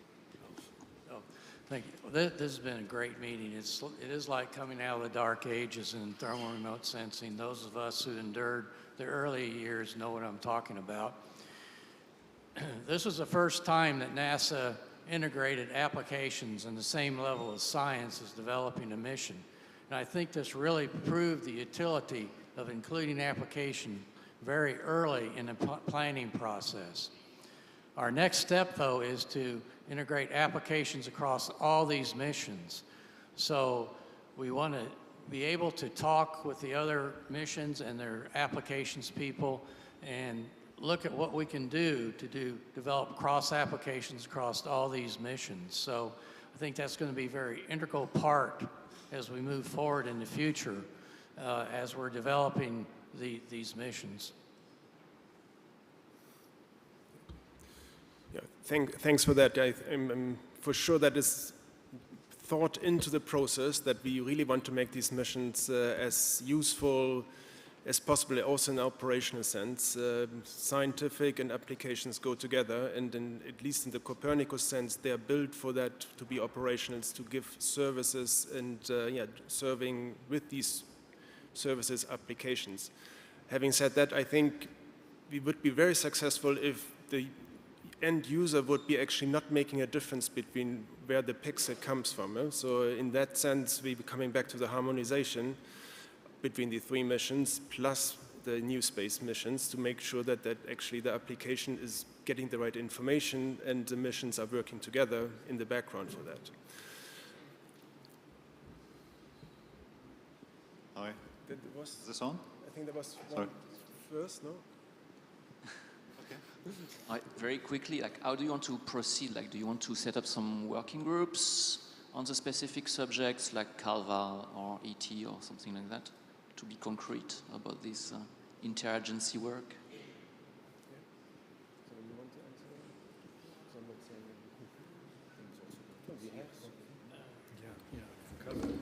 Well, at the space agency level, we've set up some of these groups already.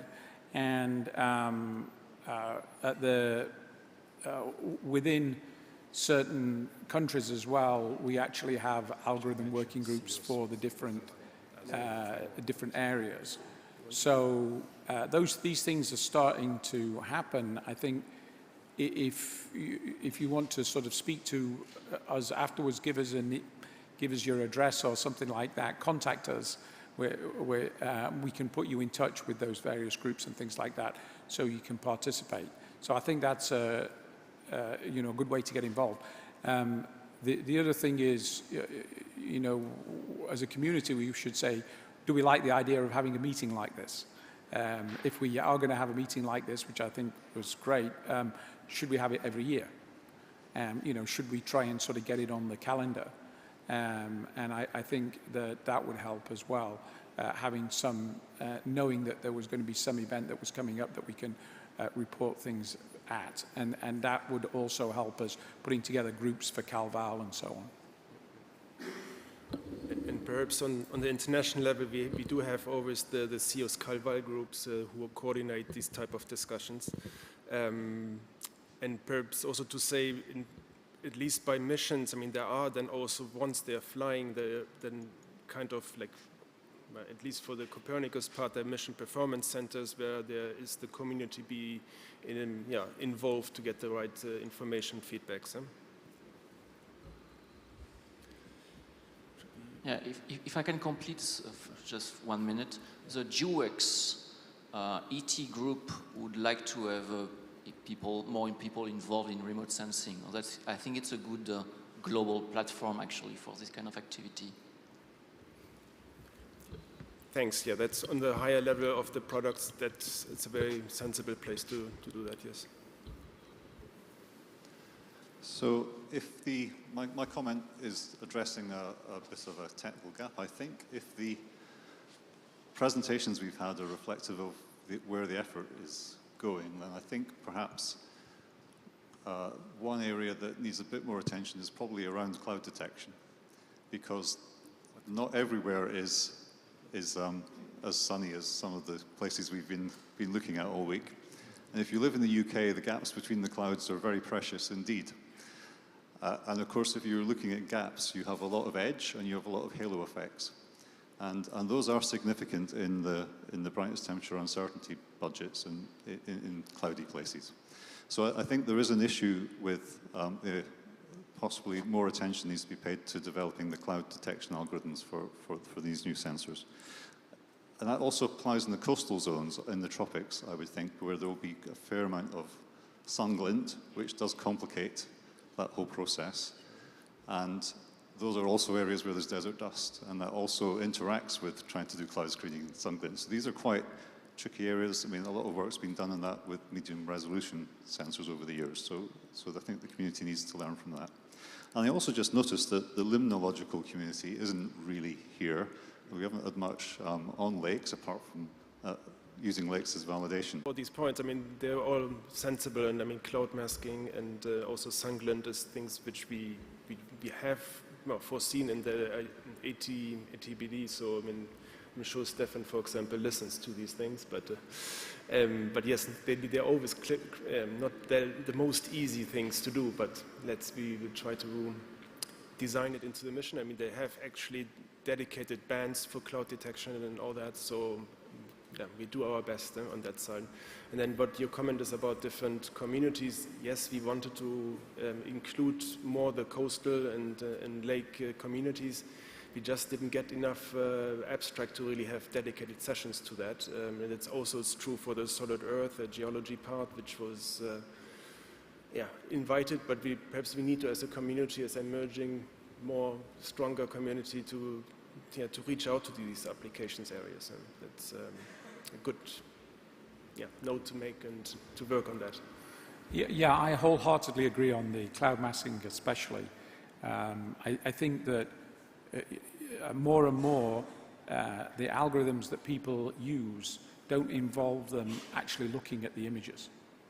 And they rely entirely on the cloud mask being right. And oftentimes it's wrong.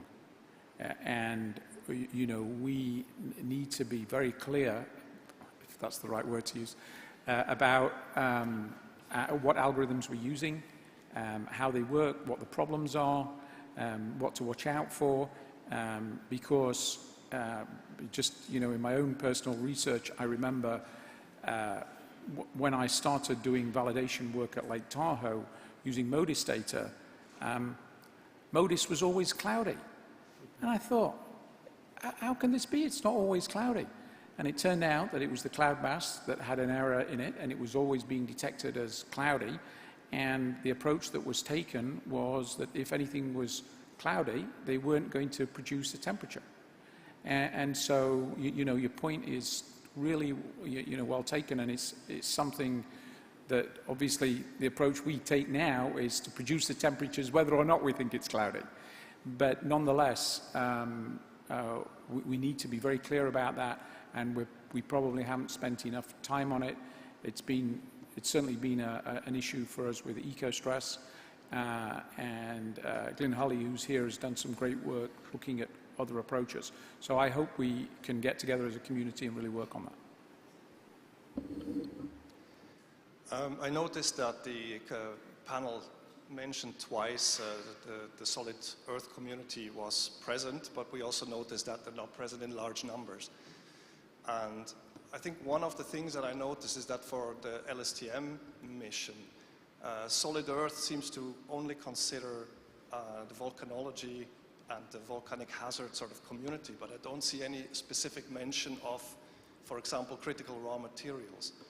And I think in the light of the European Green Deal and the European Commission's efforts to get away from the dependency on critical raw materials from outside of the European realm, I think it might be interesting to consider if we could include that in the LSTM applications specifically as well. I know we have CHIME coming up, but as Simon very clearly demonstrated, not all of the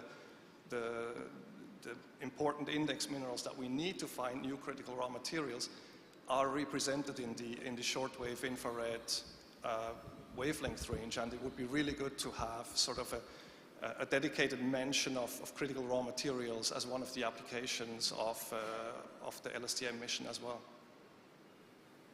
So a quick reaction to confirm that there is a specific interest in that as well. We will do some activities in the Sentinel user preparation initiative of ESA, so keep an eye. In September the ITT should be coming out, and indeed the end-to-end nature dependencies of certain industries of the full value chain, it's certainly critical, and there is high attention from the political side of the policy side at the European level. Yes. I have basically the same remark as the previous speaker, except it's for the cryosphere. I think currently this community is underrepresented today compared to the application, and I think maybe the preparation of the mission could be a bit more horizontal.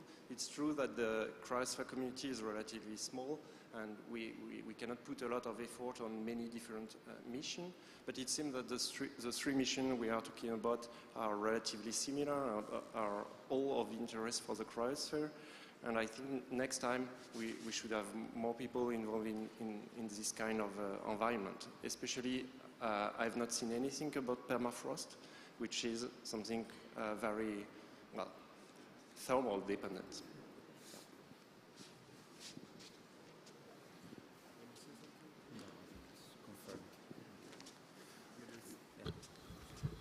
Just to say, yes, maybe we have been in contact on the cryosphere with you, and I mean, your input on the Antarctica is very well taken, and I told you already personally, we're working on that, and we're trying to go beyond of the primary objective to address also these not main focus areas. That doesn't mean that they're not important, but we're trying to make these missions justified on the operational needs, and then we can always add things which are useful and very important in the same time. So we do take this into consideration.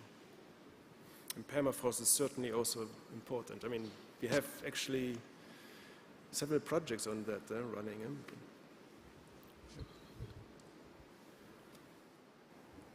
I'll just add to that something that Ben mentioned just then, which was the masks.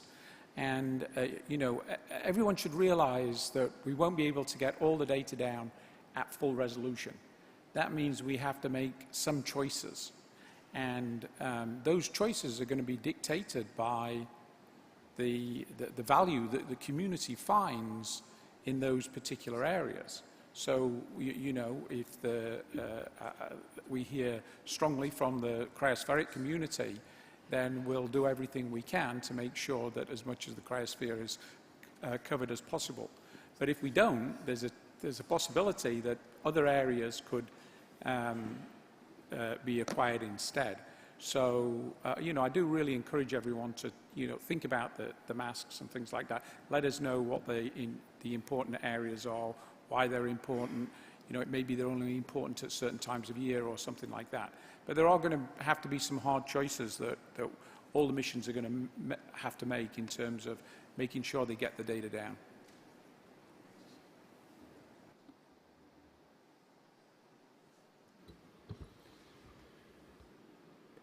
Any more questions? There's one more over there. And then perhaps we should start slowly getting ready for lunch. So I wanted to ask about, from the water cycle perspective, LST is having a very strong application. And I'm from water cycle and ecosystem functioning and ET. Do we have a plan that to validate the estimates, selecting some of the super sites which are having long-term observations and having maximum number of variable that is observed in a very consistent and coherent manner with high quality measurements? Even if we select, let's say, 10 sites or 15 sites which are nicely distributed around the world. But, and then it depends if someone is coming from soil moisture background, very specific hydrology background, they can still validate their estimates on those particular super sites, and we keep on generating satellite AOIs over the sites for detailed analysis.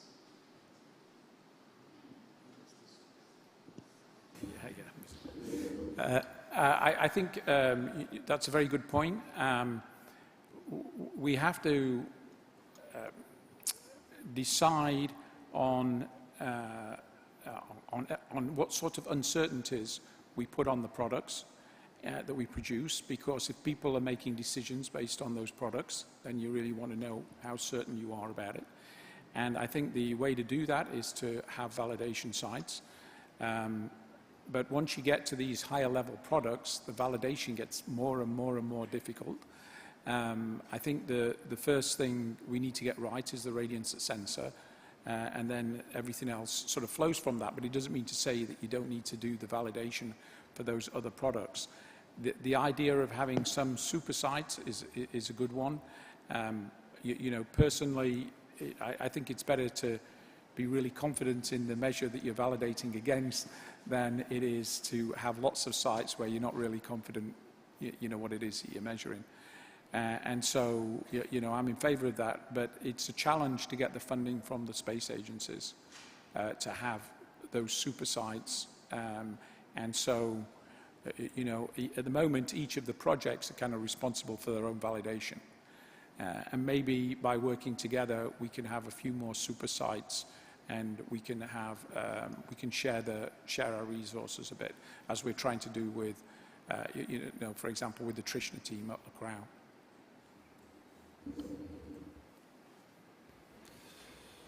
Okay, all right. Thanks. I think we should be then slowly closing the session, and with that also the workshop, which leaves me to thank all of you, because these missions only are very valuable and thriving if we work together as a community, because the data is one thing, the information is the next thing, and then making impact is actually a real big community effort, even outside of this room. But yes, I think we had really a surprising, we were surprised by the enormous interest in this topic. So I think it's, we're really starting here, or relaunching, as I think Wim Bastiansen was saying, the thermal, let's say, dynamic and community. So I really hope that this is going forward. And I thank you for attending these numbers. I thank you for your contributions in terms of presentation, discussions, and comments, recommendations, and exchanging during the networking and the coffee breaks. I really hope you come back to us also if you want, if questions, and any of us will be happy to answer by email. And we will talk about how we bring this this exchange process in the future also in more continuous ways between CNES, ASI, and NASA, and ISRO next time for sure as well, more involved. Yeah, and I'd just like to also thank everyone who's organized the meeting. Yes. Absolutely fantastic job, including Ben.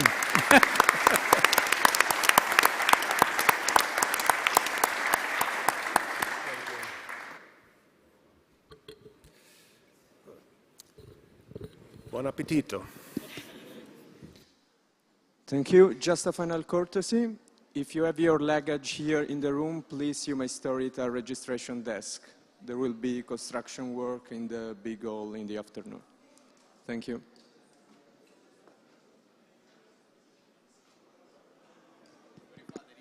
Dici che lo devo rifare? Sì. Sì. I repeat, as a reminder, if you have your luggage here in the big hall, please store at the registration desk.